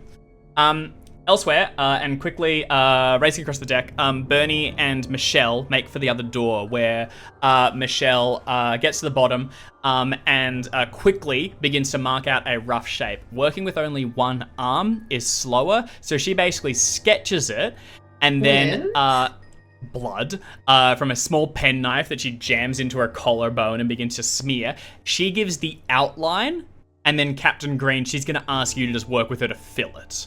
To just then follow that along with presumably your own blood to create happy to larger. contribute. I've lost like exactly 1 hit point. I don't have a lot, again, 50 older. Can you please take a D3 of damage as you donate some blood to the ritual? And as she does, she will talk over a little bit more context at least. She is a that tracks. Yeah, that does. That sucks. She is a member of a long sworn secret order that basically are a community like hangout group. There was no real suggestion that any of this was real. They just kind of meet under terms that were set long ago by a far older society. However, she and her companions were called to attention when these urns surfaced, made the news, and they realized that there's actually maybe something to the old stories. She also admits that it was she and her friends that attempted to sabotage Dr. Sebastian and the previous gentleman, professor that was there getting the urns out. They tried to basically scare them off or halt the process. Unfortunately, they failed. Irving? Yes, that's right. As I check my notes. Yes, that's right, Irving.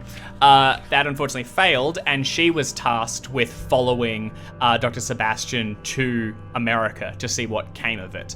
When everything went tits up, it was she that tried to organize people to hold a last stand, and she knows the ward well enough to cast it from memory. She needs to retrieve the scroll to, preserve an artifact, and also generally for reference. This is something she's memorized in a theoretical, now very practical manner, so she still needs it for deeper study. She's also concerned that this is only the beginning. Would have been real good to know all this up front. And how much of that would you have believed?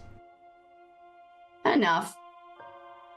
It rings true compared Then- to what you were telling us previously. I'm not sure I believe Ward's magic, whatever, but I'm a sailor. I understand superstition. And I know what I'm being lied to. Then I appreciate This that, feels Captain. better than being lied to. Historically, I've found that people are more likely to believe a simple passenger cast into the danger with everyone else than someone who speaks of spells and magic, but And that may have worked on the people who you were working with prior to everybody being mulch. I'll adjust my strategy moving forward then. Right, Okay. that's done, and she leans forward, heaves against it, and there is a thrum of power that comes from the outside as the red takes on a more like soft glow of scarlet. She falls backwards slightly, clearly drained, and says, right, inside the hold, and let's close the door behind us. You follow her It's through. the first time I felt something that's actually, or seen something that's actually like, everything else has just been superstition. It like, feels- weird, bad, not good, but not. There is very much a feel of something has happened here in this space, now has an energy about it.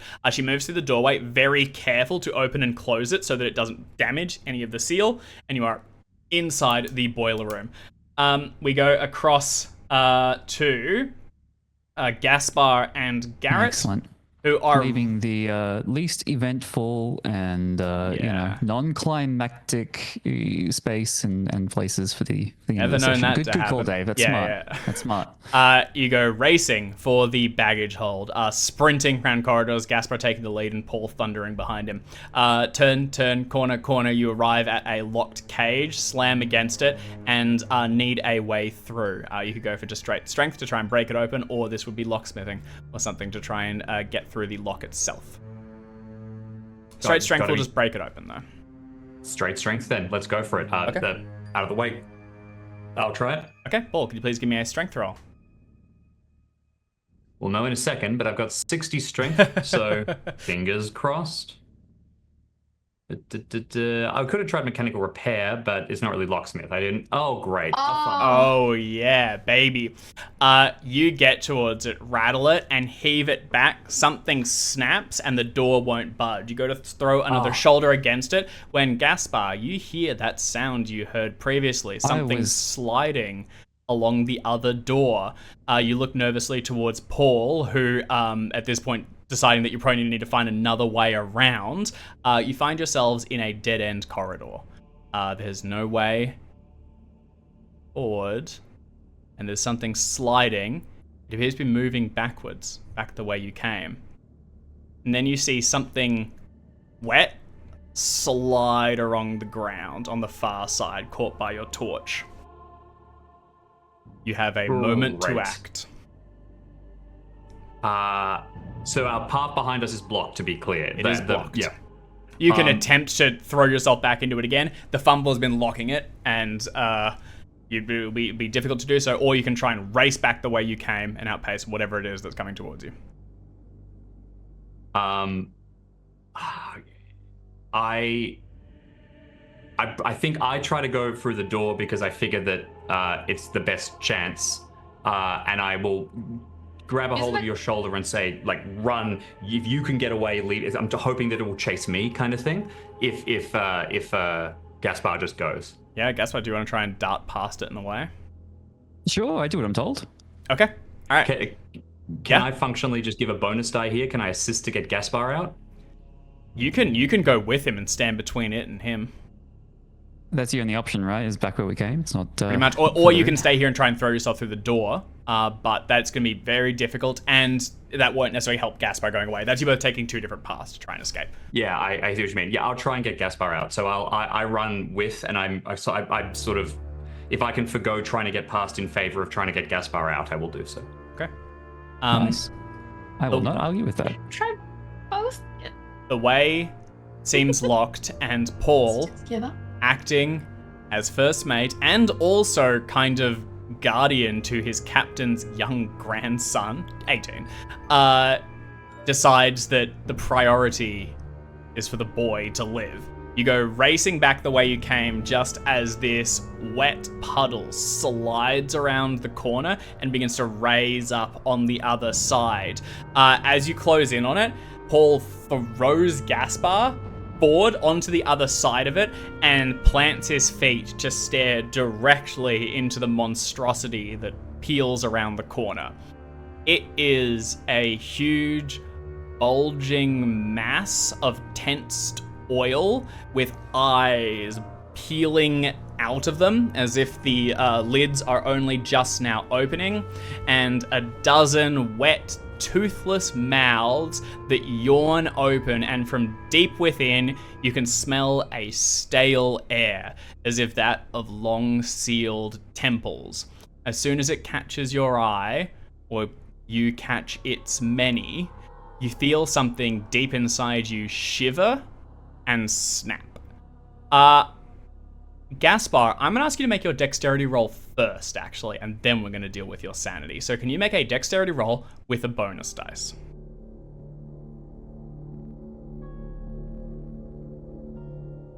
Ooh, 65 over 60. that feels like something you probably want to luck. This certainly feels like a moment to All right. Always that- just one fumble away from total disaster. I actually haven't smelled any luck yet. Until now. 5 points of luck to not die. You leap over it on instinct and begin to race, charging back the way you came. Your light sort of bumps into one side as you round a corner. You're sure that Paul's behind you. You can hear the footprints on your tail, but that image of that thing is echoing inside your skull, caught between bone, rattling around your brain and charging inside it, sort of electrical sparks of this horrible image. Can you please make a sanity roll?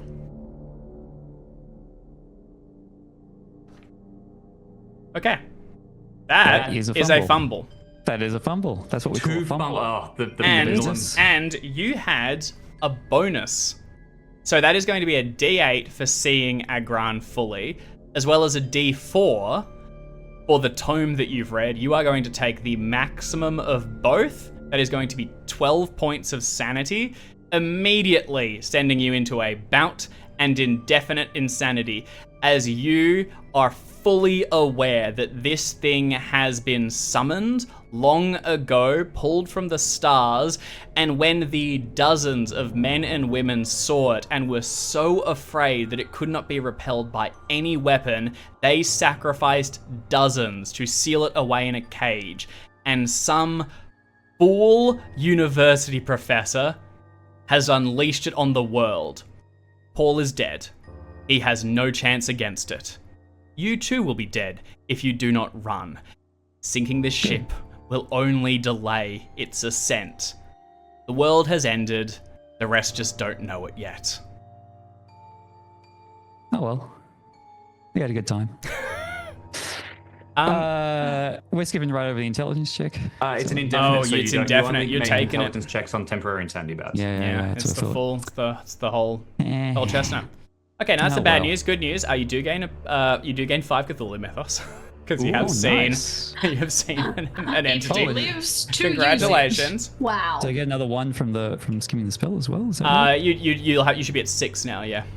Yeah, great, excellent. Okay. No, that's great. Now, no, guys- that's fair enough. Gaspar, we spoke with something else I was off camera about basically pre-baking their bouts. Did you have one It's that you true. thought you might want to Yeah. go to? I think, based on what I said yeah, we in the did. previous session, was paranoia, because he didn't really sign up for this. Gaspar didn't exactly sign up to be a fisher crew. It was kind of thrust on there to find his way. Didn't exactly sign up for coming out to this rescue mission. Just kind of went along because it was what everyone else was doing, and then definitely did not sign up for the rooms full of blood and gore. So it's like a very small step. It's an irrational thought, a very small step to thinking that, someone has put him into this situation, and it could be anyone. And so his bout of madness is definitely going to tend towards the paranoia.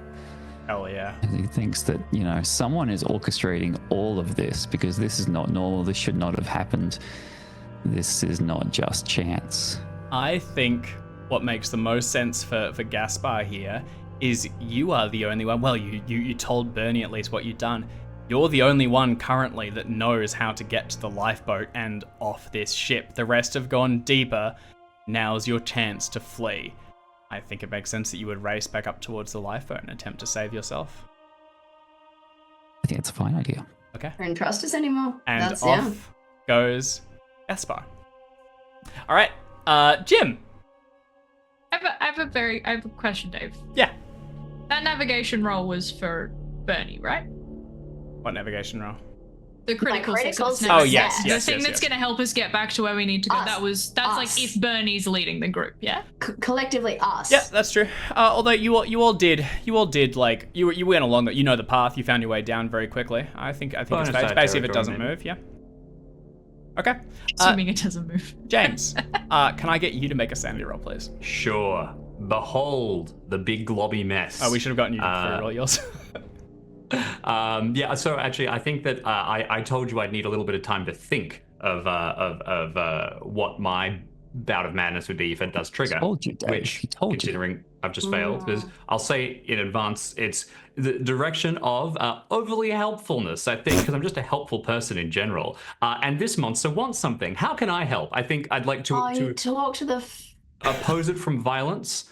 I I'll like probably it. say that if we were in a situation where I was sort of around people, I won't attack any allies. Like I won't like hold them and be like, Yeah. here, but I would be like, oh, it's trying to get through the door. So everything short of hurting pardon people. me. Just I love trying to, yeah. Okay, James, that is a failure. Can you please roll a d8? Let's see how we go. That is a 5. That's potentially a bout. Can you That please? is potentially a bout. So can you let's please see roll an intelligence test? And it just how we doesn't go. that doesn't hit your Intelligence indefinite. check coming through. Hard success on the intelligence. No. I realize. And we go. a Just how bad this second is. bout of madness. Paul, can you? So you come around the corner and you hear Gaspar's racing footsteps panting behind you. You are face to face with this huge yawning creature, and you can feel it trying to pry its way into your fickle soul. It's attempting to deliver something. I think that one of the reasons that Paul is so chipper in general, I've spoken to it about in previous sessions, is that he almost died at one point. It's considered every time since to be borrowed time. So he was ready to kind of be like, I'm already on borrowed time. I'll get Gaspar out of here. Which is why facing this, he's not really thinking about his own life, and his mind wanders and just picks up on that guy with the axe, who was presumably feeding this thing. At least that's where my head is. And suddenly goes, oh, it must have wants. It must have needs. Maybe I can help it out. And as he considers how he could help it, it's sort of like a chink in that mental armor, which I imagine the beam of whatever's being delivered, if I'm reading it correctly, would dive straight through into. Slide right through. Do I get a vibe? You do. Vibe You very much get a vibe. Yeah. Mr. Thompson is exactly the thing. He too went through a very similar situation here, where he found himself prostrate before this monstrous entity that has stalked the ship, slowly devouring its occupants. This creature is not one of hunger. It has no hunger. It hunts and kills merely for the sadistic pleasure of the terror that it inspires. It doesn't want to just kill. It wants to lead you and the rest of humanity to your lowest points, feel the cool pleasure of your pain and fear, and only then sup from that deep well. If you can inspire greater terror, you could possibly make a skill roll here to try and persuade it that you can bring it even greater pleasure. I'm mad at this point. You are. So I Otherwise, its figured default will I'd just lean be in- devour you. Oh, of course, yeah, I know. I bet. So justifying the sort of mental gymnastics more because I am a little wild. I think I get a weird burst of disappointment where I go, oh, I'm so sorry. I've already accepted death. You're gonna miss out because I got my friend away. But I'll tell you what. I was wondering why he was so inefficient, not actually eating the blood. That guy upstairs, he is so freaking useless. He's done nothing. Why don't we go and take him out right now? Is my pitch. Hell yeah. Although if you think that I probably don't have the control to like direct it against them, I'm very happy to lean totally into the madness and start leading this thing to my friends. Yeah. Your friends are probably the ones more excited about the terror from. I tell you what, just to stop it eating you, you're probably gonna need like an extreme social roll here. So, do you want to go ahead and give me a charm roll? And you can burn luck for this. Sure. Let's see. Otherwise, it's just I'll be as helpful as I can. I'll pretend I'm scared. Even if and then you I'm can eat fake. me. Well, it's a failure, but look, I'll burn a ton of luck and make it. Do you have 54 points to spend? I do have 54 points. Okay. All right. What? I've got I've got exactly 54? 55 luck. Okay. But it's a 64 over 50, so it's... All right. You just So, you just charmed the entity. he's I'm leading probably it. sure I'm going to die in the next. Yeah, he's leading it turns to because this probably just keeps me alive for a second. All right. I love seeing the spooky madness. So let's roll this. You're chain leading along it for a second longer. to greater pleasures. Yeah. So Yes. you turn. You're a charming man. You turn, and in seeing that you've given up any attempt at defense and are walking away, it oozes to the ground and follows you. As it does, its tendrils, or the sort of extremities of its mass, find their way to your feet and then begin to go up the back of your calves and towards your back. And as it does, you can feel a burning like some acid that causes puckered boils and pain all across your back as it sort of peels its way up towards it and almost mounts on your shoulder like the devil whispering in your ear as step after step you head towards the hold. Justifying it even a little better, I think I've had a better idea of how to inspire terror. Again, totally in that I'm mad. I get to the door, turn left, maybe up to the lifeboats. I know that's the only way out. I could send that lifeboat out with a flare in it so that everyone can see their last hope drifting away. I'm assuming I don't dissolve before I even make it. I think that's pretty esoteric for it to... I think if you head towards there, it'll probably devour you before you get towards the lifeboats. I think leading it towards the others is the closest that... Let's go that's a direct, like, oh no, we'll go and... I see the thread, What Mr. Thompson was doing was basically hacking people apart and bringing them back to it. So that's kind of the... If you want to be the paladin, that's the flavor of the beast. Yep. Okay. You begin to walk step after step towards the hold. Inside, the remaining 4 members meet at the boilers. Whether or not Gaspar and Paul get back in time, you'll want to rig the explosion and be ready to depart so that you can head off as quickly as possible. You all meet against one of the boilers, and what would you like to do? I would have collected some fuel and something to use as a detonator, a fuse. These are ready. So, activate... Do we have the... I'm going to look over to Luce and just spread my hands like, let's get this done. Right. The plan was to set another one of these wards somewhere to trap this thing. Michelle and the professor can work towards that while the 2 of you set up the explosion, if you'd like. Yep. I'm confident in Michelle's intentions now. Yeah. So I'm going to need... depending on this, what scale of explosion are we going for? I mean, Luce, you mentioned you want to sink this thing as quickly as possible. I think it's engineering to plot the destruction. I think makes the most sense. Mechanical repair would just be getting the boilers working, but you have a more applicable skill. And then Bernie, it's going to be demolitions for just how well you can time this and how you can set the fuse. Mm-hmm. If I can... Or can I get a bonus die? Can I use my demolitions to give a bonus die to the much higher score? Demolitions is the principal skill here, so it's probably going the other way around. Bummer.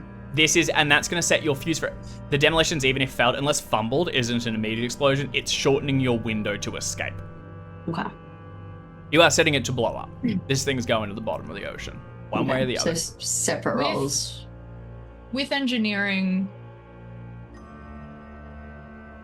like, is there a possibility to have like a detonation go off, but rig the boilers in such a way that they will explode, like, without needing to have a actual dynamite in them? That's the demolitions roll. Okay, cool. Yep. Yeah, I mean, I'll roll engineering, I guess, if that's the... Truth be told, that's the actually, plan. it's an or. I only need one roll. I think just if you just want to give the bonus dice to Bernie, it's the engineering that's coming into play here. Sure. Yeah, we can do that. Alex is it's just also like burning lock. I don't actually have a lot to burn, so That's true. I have a fair bit. I've got like 50, so I'm good. so I will give you a bonus. She says confidently. Oh, Captain, my Captain. Yeah. I'm happy to give the bonus. I mean, You want to get that one down to an 13? extreme? I do want to get that to an extreme. I do want to get that. Very I nicely absolutely want to done. get that 13 down to an 8. Yeah. Yeah, I'm doing that. Yeah. The captain and Luce race around the hold of a dead ship, moving between the boilers, stirring them back towards life, and then preparing them to explode. You run lines between each, set fuses, tamp down valves, open others, and soon you have set a bomb large enough to send this thing to the bottom of the ocean, and you've given yourselves enough time to depart. You've hidden the fuses. There's no way a creature of alien intelligence will be able to even interpret what's happened here, and even a fellow engineer would struggle to understand what you've set or the means to defuse it. This thing is going down. It's just a matter of if you can get off in time. We feed the fuses through the pipes. Yeah, exactly. Like hidden around them.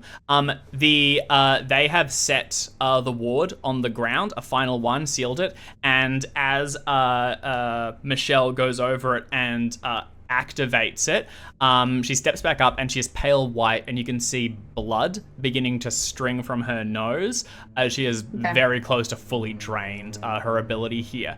This one, actually, sorry, I stand corrected. You don't want it activated. If this wants to be a trap, it needs to be on it when it's activated. So you need to be in here with it when it comes in. Decision now has to be made. Do you stay here and try and trap it, or do you run? The others have not yet returned. I've got the best navigation and I know this ship inside out now. So I am inclined to stay with my little knife and be like, I'm quick. I know the ship. I have memorized this ship's layout. If I don't know this, Alex saying, if Jackson has enough knowledge of the ship to get out based on my role, so do these guys. Mm-hmm. And I've got even more than that. So I'm going to stay and set the ward. And Michelle, I think we need to get Michelle out. Michelle has enough information on this to know if what we've done is successful. Luce, Michelle is not getting out of here without you. Look at her. I know you're injured. I know you're tired and half broken at this point. Love, let's be honest. I know you've been trying to hide it, but we can all see it. Well, I could see it. I know you well enough. But one last time, I'm asking you to be stronger than all of us and help her get out. I will be behind you.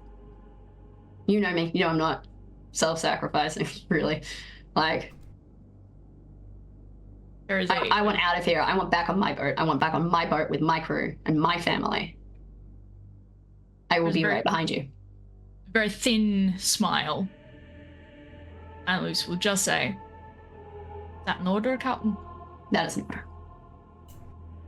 I will grab... Like, just a big hug first around the waist. Yeah. I will grab Michelle and the professor. I'm assuming that they are both kind of like... Oh, yeah. The professor's less, but yeah.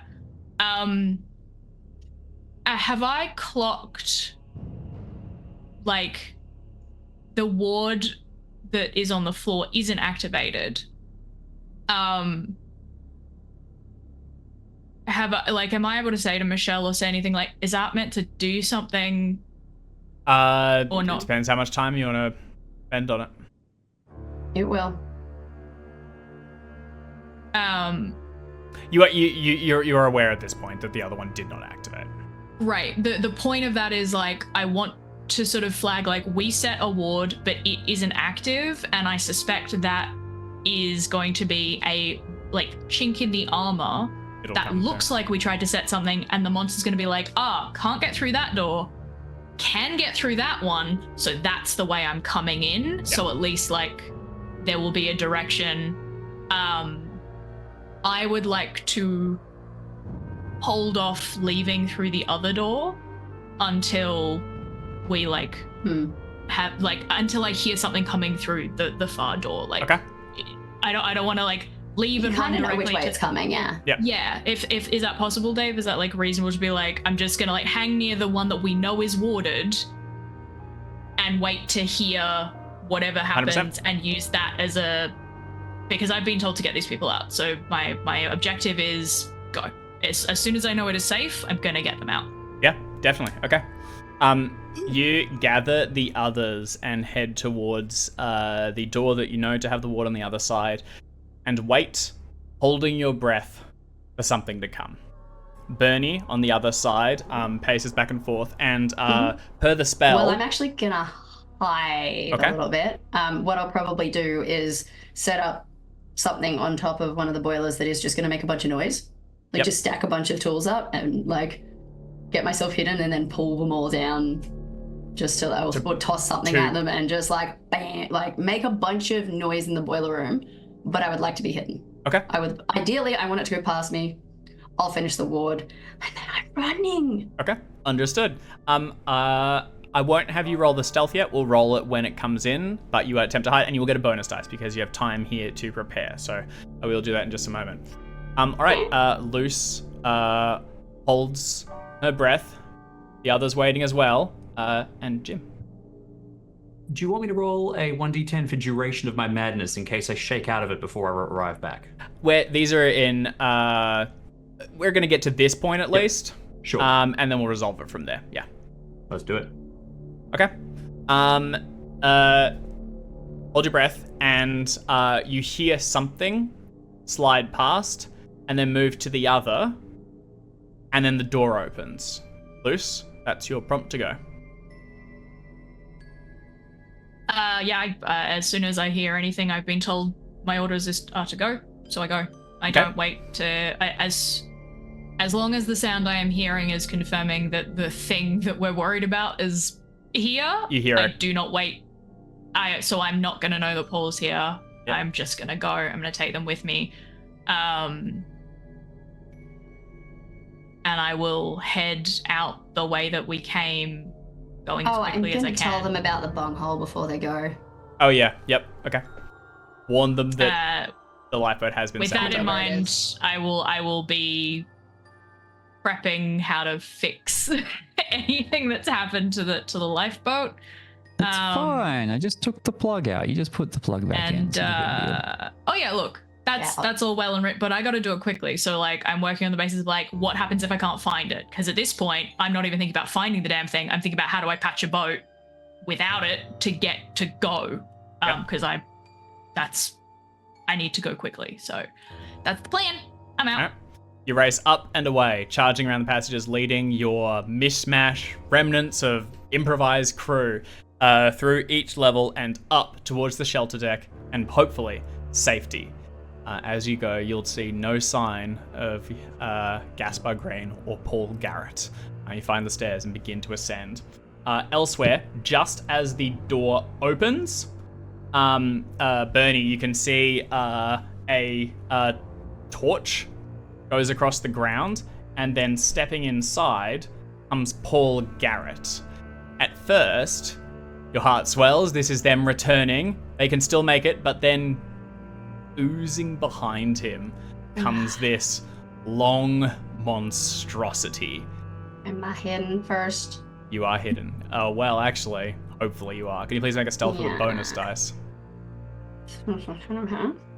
It's fine. I'm liking this one, obviously. Okay. Obviously. Very wise. Jim, I had a quick thought as well about your madness. I think the subject of your madness is traveling with you. I don't think, because if you shake it, you'll just go, fuck, it's there again. Roll another sanity check, hi. you know? So I think, Completely, yeah, totally makes I think sense as to long me. as this thing is here, you are under its, you're Under kind of its under its thrall. sway. Yeah, you can Yeah. maybe try and like, shake yourself out of it or something like that. Okay, Bernie, you Not are under hidden, its thrall. but He's just helping out. I do need you to make a sanity roll as you see the monster Nice. Nicely Good done. stuff. Okay, and you don't have a bunch of Okay. pocketed sanity from earlier, so I think that is just a. You do have a little whack. I'll get a bump, It I'll get a is. bump. It's a D3. That's not even that bad. It's just a big oil spill. It's not bad at all. I'm focused. I'm locked in. Okay, 2 points. That's not enough to get you into indefinite, right? No. Okay. You can tell that Paul is not himself. He's moving strangely. He's talking to it as he travels, just sort of like nattering a little bit in a strangely helpful way. Paul, to your great, you get here and, the promised torches have left. I am so embarrassed. I am so sorry. I thought that you'd be able to get here and, cruelty and everything. You know what? I do know one other way. I can either, they'll be heading up to the lifeboats, so I can lead you that way, or I'm telling you, they will hate it. I've got a little bit of tinkering skill myself. I'll start sabotaging this bomb. As you're talking, you don't notice it, but Bernie, from your perspective, you see one of its tendrils wrap around the back of Paul's thing. This particular meat has exhausted its use. The promised delicious meats are absent, and it will simply kill this, devour it, and find the rest. There is a beat before it strikes. Bernie, what would you like to do? If it's it's going to be distracted while it strikes, I guess. It's past like the ward and it's No. They came into the room. It has not gone to the ward yet. You would need to distract it to get it into it. You basically need to Wouldn't the bait ward it. be like on the back of the door, or does it need to be in the on the ward? Yeah, you need it on it. All right, I got the impression that will was hit kind of it. you knocking the tools. You were gonna like trick it to go onto it or something. Yeah, so I'm gonna just yankety. Okay. The tools clatter down, and Yankety sacks. Paul, you whirl around. Bernie, do you stand yourself up to let it see you and move towards you and the ward? Because it's not just gonna walk towards. If it's nothing. if it's going to investigate the ward, like the noise, if it's gonna go investigate the noise, no. If it's gonna come towards me, like if it's not gonna do that, if it's making no indication that it's gonna go after the noise, yeah. Tell you what, it's. Well, sounds like you're going to hesitate for long enough for it to attack, I think, which is the key beat. Yes. I think that's right. If it distracts it from Paul, bonus. But I'm committed to my task. Yep, Yeah, I agree. well- So they clatter to the ground first, and as Paul whirls around, this thing latches in, and you feel a buckle as one of your legs withers away. And Paul, can you please reduce your strength and constitution by 2d6 each? Ooh, do you want me to share the roll for them or separate? Do separate ones. So roll, I guess, 2d6 and Strength 2d6, first, and those can then- come through at a beat. Constitution coming up. And then So once they'll load in just a second. Yep. I'm thinking as well, just because I'm throwing out them. Okay, 10 and 8. So strength from 60 to 50, constitution from 60 to 52. as it sort of drains through you, the tools clatter down to the ground, and Bernie tries to get its attention. It drops you for a moment. You're broken as far as it's concerned. There may be another toy to play with. It slides past and begins to move towards the ward. As it crosses it, Bernie, you have a short window where you can attempt to activate this. You must make a hard power roll. Here's the problem with leaving me in here. Holy shit. Are you serious?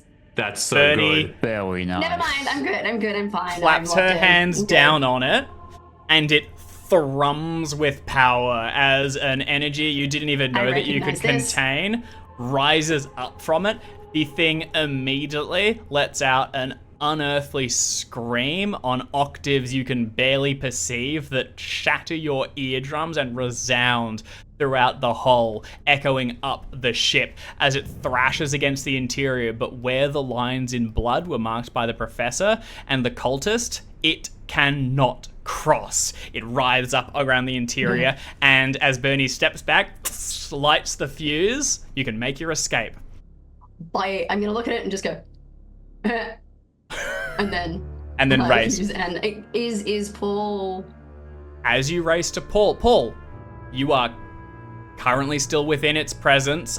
You're not, as was mentioned, you're not under its thrall. You're just very eager to help. Bernie, Yeah. could you give me I a heard that, social right? roll, possibly? to try and get Paul to just follow you. I mean, give him. Actually, or intimidate. I mean, I also think take a bonus dice. Paul follows orders, and you're the captain. Like, this is kind of you just. I'm also going to slap the shit out of him. Yeah, get his ass. I'm going to slap him silly, shake him, which is very funny. I'm a lot shorter, and basically just new order, out. We're going now. I blink, and I guess we'll see. I'm interested to see the result of the social roll, but based Bernie, on that. can you please give me a? You Let's take a say bonus. roll. Take a bonus. Oh. That's a hard. Fantastic. Captain, my captain. Paul, you are not snapped out of it immediately, but you will as you make the ascent. Your captain has given you an order. Time to leave ship. Oh, sure. I'm gonna slap him until he gets it. I turn towards the slime and I say, "I'll be right back." Kind of like I will. I'm sorry, Captain. And we'll be let out in my state of mad. Dragged out, and we are running. We're running. You race back I've up. given us time, but I we're think running. it's stuck. Should I go back and let it? It's fine. It's just it's fine. It's fine. It's just examining the boilers. It's fine. Just take a look. Okay. Where's you my do- grandson? I got him away from it, but then Okay, fine. That's all I need to know. That's fine.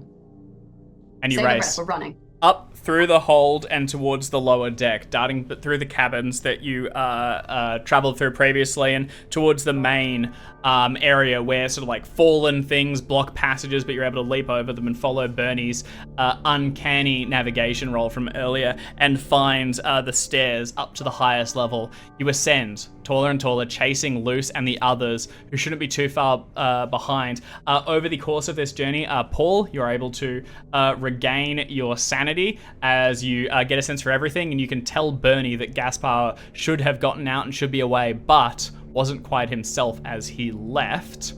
I don't know if you know that. I just ran. That's true, actually. That was Yeah, a totally normal Yeah. reaction. you're right. I walked that back. Yeah, you just know that he. I got him out, but I don't know what happened, and it can take your mind, and I feel so much weaker. I've gone down. Save your breath. Save it. We just need to go. Yeah. Okay. I've given us time, but not much. All right, you race up, level by level, but the first to arrive at the only lifeboat on the sinking and now rigged to explode SS Champagne is Gaspar Green. What would you like to do? Yeah. Retrieve the bung from its hiding place, reinstall it to the lifeboat with no problems at all, and sail away. You get it out, slide it back in. Yeah. All seems to be How in long is place. this- How long is this lasting again? How do I get out of this? Yeah, so it's not a easily, right? no, it's a time thing, and Yeah, you have been waiting. definitely. You did take a massive hit, so Yeah. I'm going to ask you at this point to make a power roll, please. Err. And otherwise, we'll just basically Well. delay it a little bit longer. Normally, it would be a D10 round. So. Okay. Power. Where is my power? There it is. Do you have 3 for me? I do. Is this something I can spend luck on? Yeah. It feels a bit cheap, Yeah. but I will. Power rolls you can. Sanity you can't, which is Sanity why I you couldn't can't. luck out the That's what sanity I'm thinking. for the. It feels like a sanity thing. We're in the sanity-adjacent thing, vein, but I think that's reasonable. no. You get to Excellent. it. Yeah, 3 points of luck. Okay, you get to it, and you begin to reinstall the sabotaged Bung. piece, the bung, as the It others are wasn't coming. sabotage. I just took it out. It was lightly sabotaged. You sort of screwing it back into place. It's taking a little bit of work when you hear the first of the others arriving. You have shaken yourself out of your madness. The canvas is closed, and you can call out some. Oh, that's good. Well, yeah, from my madness, that's good news. I'll just fix the bunk. Oh, Yeah. have I done that? Have I put it back in? Oh yeah, you've put it back in. Then they've just All's arrived. well. Yeah, Fantastic. seems pretty good. As far as we're aware.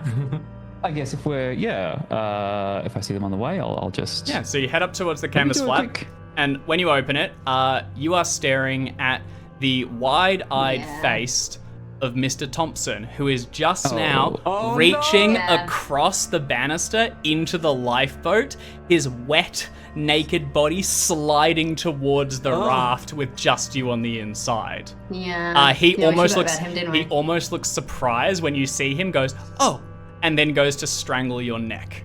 Can you I make was a gonna say, I'll pull dodge? out my knife and Do you make stab a the, dodge or stab well, you the can do that. Would you like to fight back? Ooh. My fighting is slightly higher from the dodge, but it loses Incredible. ties. So I don't think I have much to lose. I think I'll fight back. with Okay, my go knife. ahead and make that roll, please, and I'll roll mine after. Actually, I'm going to use physical dice, so I'll roll mine now. Oh, Go for it. You don't want to luck 300 points or whatever that is? 36. Nah, I'll Okay, save it. so I got a hard success. So you take... Oh, So God. dodging probably wouldn't help. Oh my god, Ah. you take 6 points of damage. He is a build higher than... Strangling? He is oh, sorry, you're right. yeah, dude. Oh, wait, no, I do have a D3 here. Why does it have a D3 for brawl? It would be 1 plus his... Sorry, he deals 4 damage. my goodness. As his hands seal around your neck and begin to squeeze as he falls into the boat and on top of you, looking down at you God. and draining the life. It is your turn. You cannot speak. Can I stab? Yeah, you can stab. I rolled a stab. Okay, go ahead. He's going to fight back. Oh, how many rounds can you survive for? Stab. Oh, Oh no. Oh dear. Oh dear. jeez. Oh dear. He has failed Oh, his dear. own roll for this one as he tries to worm his way out. He's grinning down at you. You can see a long string of drool pooling under his lip, which begins to drop down to splatter on your cheek and wind down Oh the my side. As his God. eyes widen, he squeezes closer and he says, "You'll be good for it. You'll be good for it." Can I get a group luck roll? 47. All right. Actually, we're in different. I'm so Actually, I'm going to walk that back. We're in different parties. Yeah. It's going to be one. Can everyone just independently make a luck roll to see if anyone can get Well, back? actually, I'm with Paul. So how much have you got, Paul? Yeah, so that's. Remember when I burnt all my luck? I am Okay, so so it's me sorry. then. I It's have me then. 1 luck. Sorry, So no. I rolled it. This shouldn't be luck. This Don't is a tell me skill. this. This is a skill thing. This is navigation or dexterous. This is for you guys getting there quickly enough. I think it actually makes more sense. This In isn't which like just case, a luck I thing. have trained navigation. I can give you a bonus die on ignore the luck roll. Oh my God, that's a 1, Jim. I can give you a bonus die on your navigate check. Do I need to do another navigate check after This my is a speed. critical? Yeah, because this is speed. This is who can get back in Okay. time to possibly help Gaspar and when. I have base navigate, I think, so I would be relying mostly on what. Okay. Yours is so- just going to be a when it happens then. Can I was going to say, if either of my companions, or if Michelle has the ability to navigate around the ship, is there any opportunity? If not, can I just make a dex and see how quickly I get back? You can make a dex, but Because I'm not trying to navigate a different path. I'm going the same Yeah. path, but I'm trying to do it. Yeah, that was what I was going to pitch is can I make it dex? I already know the layout. You're This right. is You're right. fast. That totally makes sense to me. Liz, can you please do yours with a penalty dice? Sorry, because you are herding the others along a bit. It's just you're kind of like corralling them. Yeah, if Michelle's pretty. I'm gonna be honest, if the risk is that I leave them behind, I'm just gonna go at whatever pace I'm going. I mean, don't you don't think- you don't know the risk that's ahead. You were told to No. get them off. I think the no, the sorry, idea it's is not about, like, not the- losing, leaving them. Oh, you like, won't we'll take lose them. silhouettes Yeah, of- sorry. I thought you were like, fuck them. Yes. I'll just run. Sorry. No, no my risk. apologies. No what I risk. meant was I'm just not going to roll because I don't know that there's risk ahead. I don't know what's happening. Yeah. I am trying to go Yep. at a pace that makes sense for the whole party. I'm trying to keep people This safe. is this I is think I am- factoring that in. This is factoring that in. That's okay. Yeah, understood. Yeah. Yeah, the risk is not splitting up here. It's just slowness. So go ahead and keep the roll. Okay. Do roll. Oh, hey. I'm a speedy old lady. Not a fumble. say. Not a fumble? Not Not a a fumble. I'm Not a not going to fumble. roll the penalty. It can't be. It can't be worse worse. than Okay. that, I don't think. No, it can't, Loose, so. Loose, you have to kind of corral everyone and go up, but Bernie and Paul racing up along the side corridors and skirting around will arrive. It will be next round. We're going to go through one more. So Gaspar, you are going to be attacked again. Would you like to dodge or riposte? You are currently in the pin, basically. I mean, they're so close. I think, like, I'm more relying on him messing up than me messing up. So I think I might as well fight back and then hope that if I get a stab in, then he'll let go. Yeah, go for it. Fight back. Whoopsie-doodle. Oh no. Not a fumble. You are going to take Again. another 3 points of damage as he succeeds. He lets you get up just high enough to then slam your head back down into the base of the boat. Oh my god. It is your turn. Good God. You begin to see 4 your points visions left. beginning to blacken at the sides and hone in so that all you can see is this figure above you. Jackson, if options you were do to I put a have? Can I value get on a- how blackened your vision is. You could try and make it. What? You could try and just She stab. wants a filter. Oh yeah. Oh, very Oh, good. I was just remember what was your health. What is your health? Was my question. Yeah, no, it's not good. bet. 4, so I'm 1 hit away potentially. You could try and fight do back. I have? do You I could have the try and option to, just duck and roll and jump out of Make a lifeboat dodge roll. You could try and all just the get way? the hell out of here. Yeah. He's gonna try and Can I do hit that you. with my turn? Yep. Yeah. All right. Go for it. I think I better had. Cool. No. 99, seriously? 93, Oh, shit. 92, 3 90s in a row. I rolled a 13, which is just off an extreme, so it's not. He deals another 3 points of damage. I rolled a 2 on my d4. 1 as hit you, point. That's all I need. As you But that's leap, gonna get there, right? as Right? you leap for the exit, he grabs your leg and slams you back into it, and then begins to heave you up and push you over the railing down to the water far below, just as Bernie and Paul round the corner. Yeah. And Bernie, you see your grandson dangling over the edge as the No. mad Mr. Thompson holds him, like breaking his leg Uh-huh. against the side and tries to tip him in. I am going to sorry. launch myself onto this man's back. Yep. Running crack a flare. I'm gonna drag. Scream, "Forget my grandson!" And I'm going to launch onto this man's back with a lit flare and kind of try and jab it into his eye. Hell yes. All right, go ahead and make a fighting brawl roll. 52, this could be 51. This could be bad. I don't have much fighting brawl, but I'm definitely going to make myself a problem. He will attempt to riposte. This is his first fight back of the round because Gaspar tried to bail. Very good. I don't know, man. What? I That's feel good. like you God. maybe Do you wanna maybe spend one- choose you got- to make that an you got- extreme Oh, before God. because like it's Point of luck. 1. I mean, You got 1 point of obviously, luck? yes. Because like Obviously, yes. Obviously, yes. Hell yeah. call. He's already pretty damaged too. Because he took quite a hit from fighting Luce Yeah. earlier. So, you deal 6 damage. We'll say it's a D6 for this improvised flare. Do you have a damage bonus, Bernie, or are you a straight roller? I should not have a damage bonus. Okay. Do you have a World's negative damage smallest. bonus? I suppose is worth Oh, clarifying. very, very nearly. I took all of my age penalty off size. Okay. I am tiny. I Tiny, fum- ancient, I- wizened. I Very fum- dexterous. That is a major wound, and I fumbled the Constitution roll. So as Bernie just What? flies out of the corridor and jams it into his back, he spasms upwards, looks towards the stars, and then slams down onto the deck behind him. Rain beginning to wash across his head, living but unconscious. Wow. Not long after, you see the professor round the corner, loose, hot on his tail, and Michelle behind. What would you like to do? I just launch into the boat, drag my grandson back over the railing. I just. Everyone into the lifeboat. Let's get the hell out of here.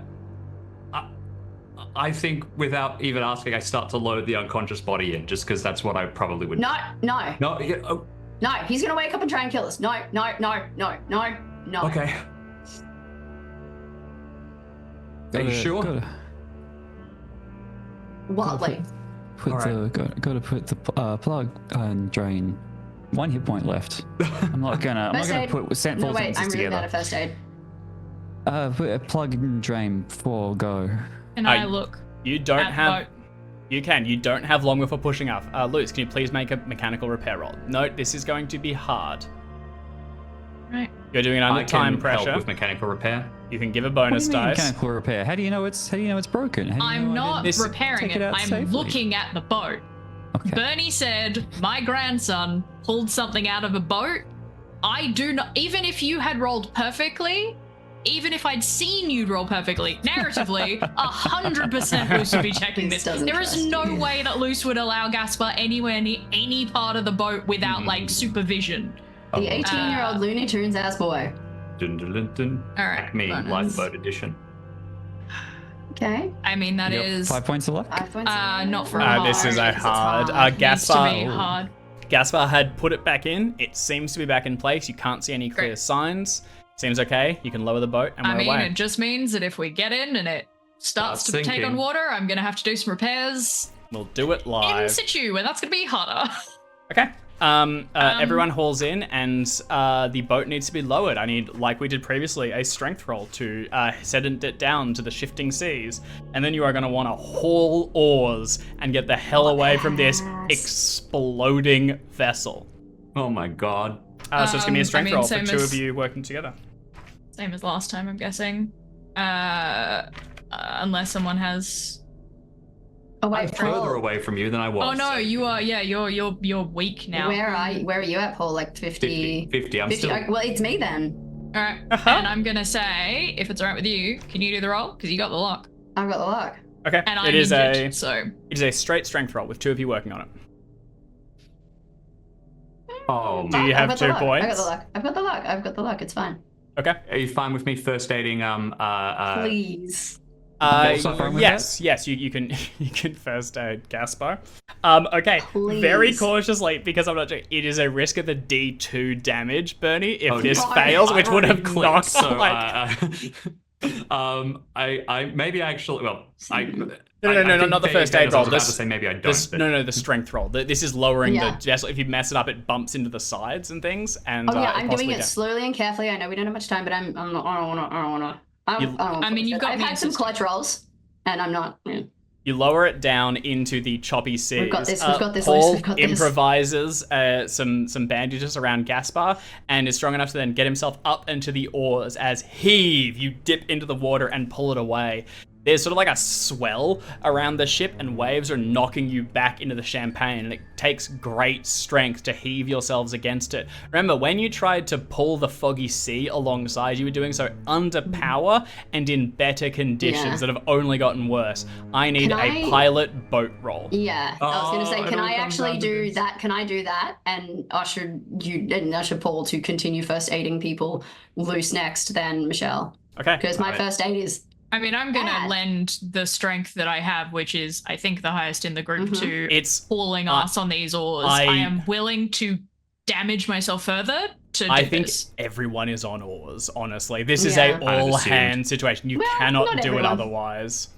Okay. I Well, don't I'm know feeling if great. I mean, Paul just with The that first aid professor check, isn't allowed to touch an oar. He has to lie down, but everyone else. with Captain that first Green. aid check, Paul just doubled the number of hit points I had.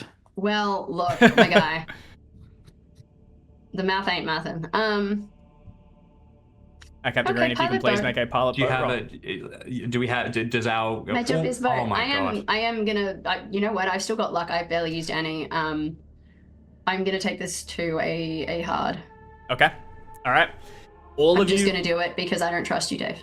Yeah, I was definitely scaling this. All of you haul on the oars to Captain Green's command as she tells you to pull it away. She's the only one looking ahead of you to see the cresting waves and try to time them as you bring the boat around, facing into them, and then try to push past, heaving away from the boat as inside your own head, Captain, with every cry of haul, you count down, haul 10, haul 9, haul 8. And as you near 1, there is a massive 6, thundering explosion that 5, ripples throughout the entire ship. You can feel the echoing waves slam past you as metal screams and the hulking titan begins to sink towards the bottom of the sea. It's almost instant that when the explosion goes, the storm begins to break. The waves are still coming, but they lessen quickly, and the skies above finally begin to open. The waves are still big though, and you're at sea in a lifeboat that just now, as you begin to feel some semblance of hope, you realize Yeah, I bet. is taking on water. You look down and see a good 2 or 3 inches of water lapping around your boots, and as you suddenly scramble to try and find the cause of it, you realize that this thing will not last more than an hour at sea. I got a bunch of flares. could've- Flare, flare, flare, row, flare, row, flare, row. We specifically told Joe, stick around, buddy. Oh, also, I am going to. Luce is fully going to pick up the bucket that is in this thing, slam it very hard into Gasper's chest. No, not too and hard. say, Not too hard. That's a point of 2 damage. points damage, killing him instantly. You can hit someone with a bucket without doing 1 hit point of damage. And Oh, say, most people can. Bail. You just like pull it. It's like you make it look like you're like. Yeah, just jam it into his chest and go, bail, now. I bail. Over That's- the side May I and swim back to immediately throw shore. myself from the boat to avoid having my luck affect a group roll? I you go straight down to the bottom. Quick, you'll be better with that. While the captain's doing flares, Luce will attempt to do whatever they can to stymie some of the like to Okay. to Every minimize, second we can make Gasper do the water bailing and have the other 2 probably on oars if we can, With the other 4. whatever it ends up being. But They're we're gonna try and So- make this last as long as we can. As exciting, you knew it was coming. I need a group luck roll to determine Yes. how far away and if it even survived when the foggy sea might arrive, and then that is going to determine how long you might need to try and survive in a sinking lifeboat at sea. Thanks, Jim. Thanks. Just roll a 1 for us. Just roll it. Just roll it. Just crit. I put a Yeah, 1 in close. it. You didn't Put a specify 1 what in it it. had to be before. Okay, all right. Not a fumble. I have rolled my duration. I need, on the first round, Luce, can you please make a mechanical repair roll? I can Oh. provide a bonus die. I think you guys are all Good. just kind of keeping it going. No bonus dice, no bonus die. Oh, okay. It's just Oh, extra. sorry. This is everyone is just Success. keeping this thing afloat. You are hauling things. This is just trying to get it. You managed to plug something, but there's still no sign of anything coming on. Along the second round, I will ask someone to make a pilot boat roll, please, to try and get yourselves out and away. Boat. Oh, nice. Okay, It's kind of a you're chase, good. basically. It's a chase It's a against chase. yeah. Luce, Chase against against nature. Mother Nature. Luce. And you know, as I'm kind of steering and occasionally just light flare, go flare. You know, Uh, Luce. we were 5 seconds off. I only hit the count. Uh, But not bad. This thing is taking on water and it cannot be repaired. It is now you need to just bail as much as possible and buy yourselves enough time. Can I please get a strength roll from someone in the party to haul yourselves as far away? And this is the You're I the would- strongest, Liz.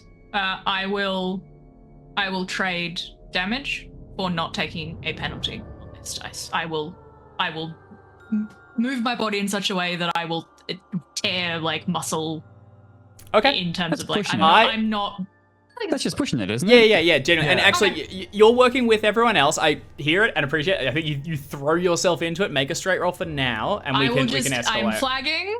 That's the I'm not. bullshit. I give 0 shits about my We are- physical because I'm like, we're all dead. If this Yeah. doesn't happen, yeah.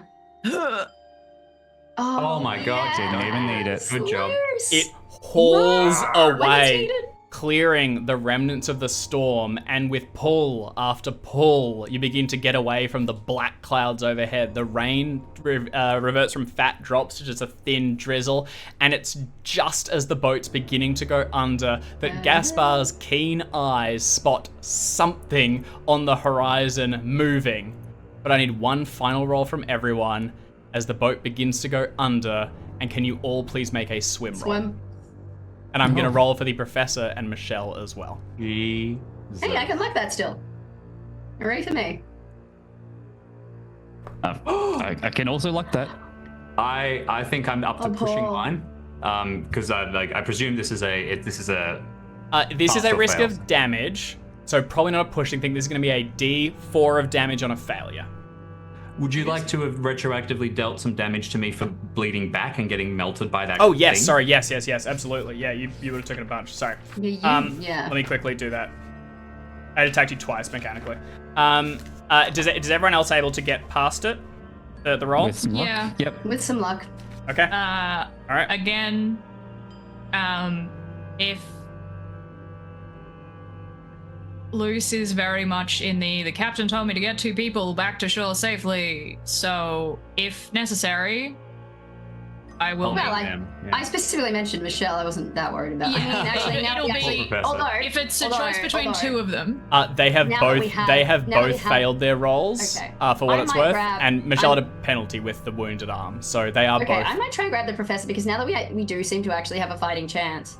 And they got the bump. they both took damage too, because one of them smashed into the side of the boat, the other one rituals and nonsense. Jim, your Yes. sum damage is 2d6 and a d4. So that's going to be the total. If you can roll all that together, and that is going to determine one way or the other. We won't roll about if any of the previous had been hits or anything. This is just going to be the total thing. Any subtractions for my coat? I don't think so. Not for that Okay. one. We're just going to factor it all in together. It basically melted through Perfect. the back of it. All right. So I'm Is either that- on 1 health or I'm on 2 health if one of those damages happened before. Well, actually, it would have before I lost my max hit point. So Yeah? Oh yeah. Okay. Yeah. If you're on even on 1, you barely two sputtering. two then. So, sputtering and spitting up water, you are able to barely stay afloat as just now everyone else succeeds to pulls themselves up above water and just makes out the foggy sea beginning to come around as Annie waves a flare above as well, heads back to one of the life rings and tosses it into the water.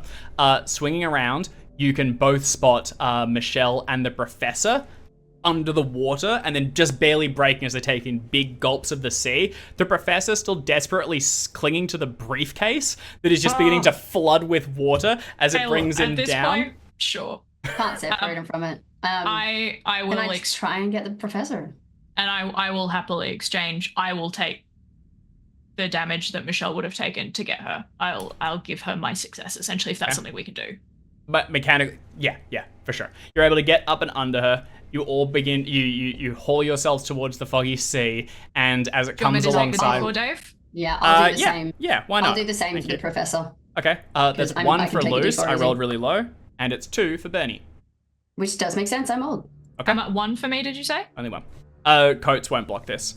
Yeah, no. That's fine. The foggy sea comes alongside, and the life ring can be grabbed and thrown to the other 2, and then one by one you begin to pull yourselves up and onto the side. The other 2 look like pretty beaten up by the storm alone, but them looking at the 6 of you just sees a nightmare. Paul's coat is just like melted away. The professor's gaunt. All of you are bleeding and scratched in different manners. And as the sun begins to Some of us are shine, coughing up salt water. and you set your ship to return to the Boston Harbor, where you will get your $50 each. We will leave the chapter there, and I'd like to pass it around and have each of you deliver a very short, like micro epilogue, just of you taking the hour-long voyage back to safe harbor. Art, if you want to begin with Liz. Yeah, I mean, I think at this point, Luce allows themselves to receive some kind of first aid, has fully just rejected everything, and now they're on the foggy sea, probably sitting there being like bandaged up slightly by whoever is capable of doing so and wincing. And like probably at some point looks at the professor and just goes, you know, I'm not sure $50 is really gonna cut it, Professor. Not after all that. But maybe you can make it up to us with, you know, tea or something at your residence. Just seeing that Lucy's absolutely like, you had better tell me the fuck is going on and continue paying me for this shit. You son of a gun. Amazing. The professor wrings water out of his notes and settles under deck, where quickly his seasickness returns. We'll go across to I'll Jackson. also make sure I get my knife back off him. Yeah. Be like, I'll have that back if that's all right. Absolutely. Jackson. My treasured possession is a battered copy of Mark Twain's The Adventures of Huckleberry Finn. So I think I shall retire to my cabin and try to wedge myself out of this nightmare and back into my happy place. Amazing. You turn through the well-thumbed pages and read the familiar passages, trying to ground yourself in another world. Yeah. Fantastic. All right, we'll go across to Jim. I can't lie down because my back is a mess and anything that I touch there is hurting. I think the best place to stand up in the ship and stretch my injury is probably right out the back, staring out towards where the SS Champagne was. Staring at that and thinking about how like weird the whole thing is behind one of the signs, hand-painted signs that I did, like hang in there, motivational things at the back of the ship. You know what? All of my conceived notions about like time of passing have been thrown out the window here. None of that made sense. I'll take my lucky bullet necklace, which is my treasured item, and if you'll let me use the effect of it to quote spend time with your treasured item, I throw it into the damn water because I'm living on my terms now. Hell yeah. And I'll Amazing. Yeah, fantastic. And lastly, we'll check in with the captain. I'm taking the helm. Yeah? I'm okay. I'm hurt, but I'm not. I mean, I'm just below half. Like, I'm hurt, but I'm not too bad. I'm still pretty sane. Still feeling pretty lucky, actually. Feeling immensely lucky. Feeling luckier than I probably am right now. I'm gonna take the helm. This is my boat. I'm back on my boat. With my crew. Which feels like a blessing so far beyond anything that could have been possible an hour ago. And I think as with every crest of the wave and every inch towards the shore, every cloud clearing to another beautiful day on the water, I think Bernie slowly, so that was my cat knocking everything off my desk, just slowly starts to smile and genuinely just kind of recedes from her mind. I think she's just shaking it pretty easily. And hey, I'm on my boat. I'm on the sea. Headed back to shore, and we don't have a good catch. But we're facing a pretty damn good payday, and I've got my crew. Things could be a lot worse. Ship Everything's returns fine. to Boston Harbor, and with the professor ringing out his notes, and with Michelle preparing to disembark, you're just keenly aware that that was only one of the urns, and there's 2 more out there. And that's where we will leave chapter 1 of 3 in the Order of the Stone. Now, hold on. Hang on now. My maths isn't that good, but I the- think Stress. The hell's going on here? I see a pattern there. Fantastic. Well done, guys. I think that genuinely came down to Stress. a few very pivotal rolls that I think prevented a absolute Carnage. disaster. mass death. Yeah, that was. I was pretty certain that amazing. if like we were wiping, my pitch was going to be like, can we come back as like a bunch of the professor's students who were like, where did our professor go? What's happening? Or honestly, random like second hand responders? Order of the Stone members who were like not actually like just some people weird like, oh, one of our senior members went missing. In fact, all of our senior members went missing. We're the only ones left. Oh no. I want to play Tony, the guy in the docks who overheard $50. Well, I mean, your characters survived this chapter, but they don't need to continue the next. We could, if any, we could step back and come into the next one with a bit of a mishmash, depending on who continues on the story. But we'll find out all of that when we return in the new year. So thank you, everyone, for playing, and thank you, everyone that tuned in to watch this. Thank you, Dave. Thank you for keeping. Thank you, chat, for chatting. All of the above. Thanks, watchers, for watching. Yeah, and we will return in the new year. So we're going to be away, I think, next week, right, Jim? Next week's away, then we're back for some fun other stuff. Then we're away again because it's too close to Christmas. Then we're back again for some more weird one stuff. Well, that's the new year, so we all That's the know new what's so happening order of next. the Stone. No, so Basically, next week off, we'll have And a we'll see fun you one more Christmassy time. one shot, and then the week very close to Christmas, we will also be off. Then back in Jan. And then we're back. So And if you haven't watched our Christmas one shots before, they do get a little bit Weird. weird and wild because we know it's a one shot. So you can check out our previous year's ones on YouTube. yeah, 100%. Oh, I'm pretty sure I played a mechanic in one of those as well. I'm pretty sure I played an old person in the other one of those as well. I'm pretty Hey. sure I played. Pretty sure I played one of those. Yeah. Yeah. So yeah, and then we'll be back and we'll resume with chapter 2. So we hope we'll see you then. Anyway, ciao. Happy holiday.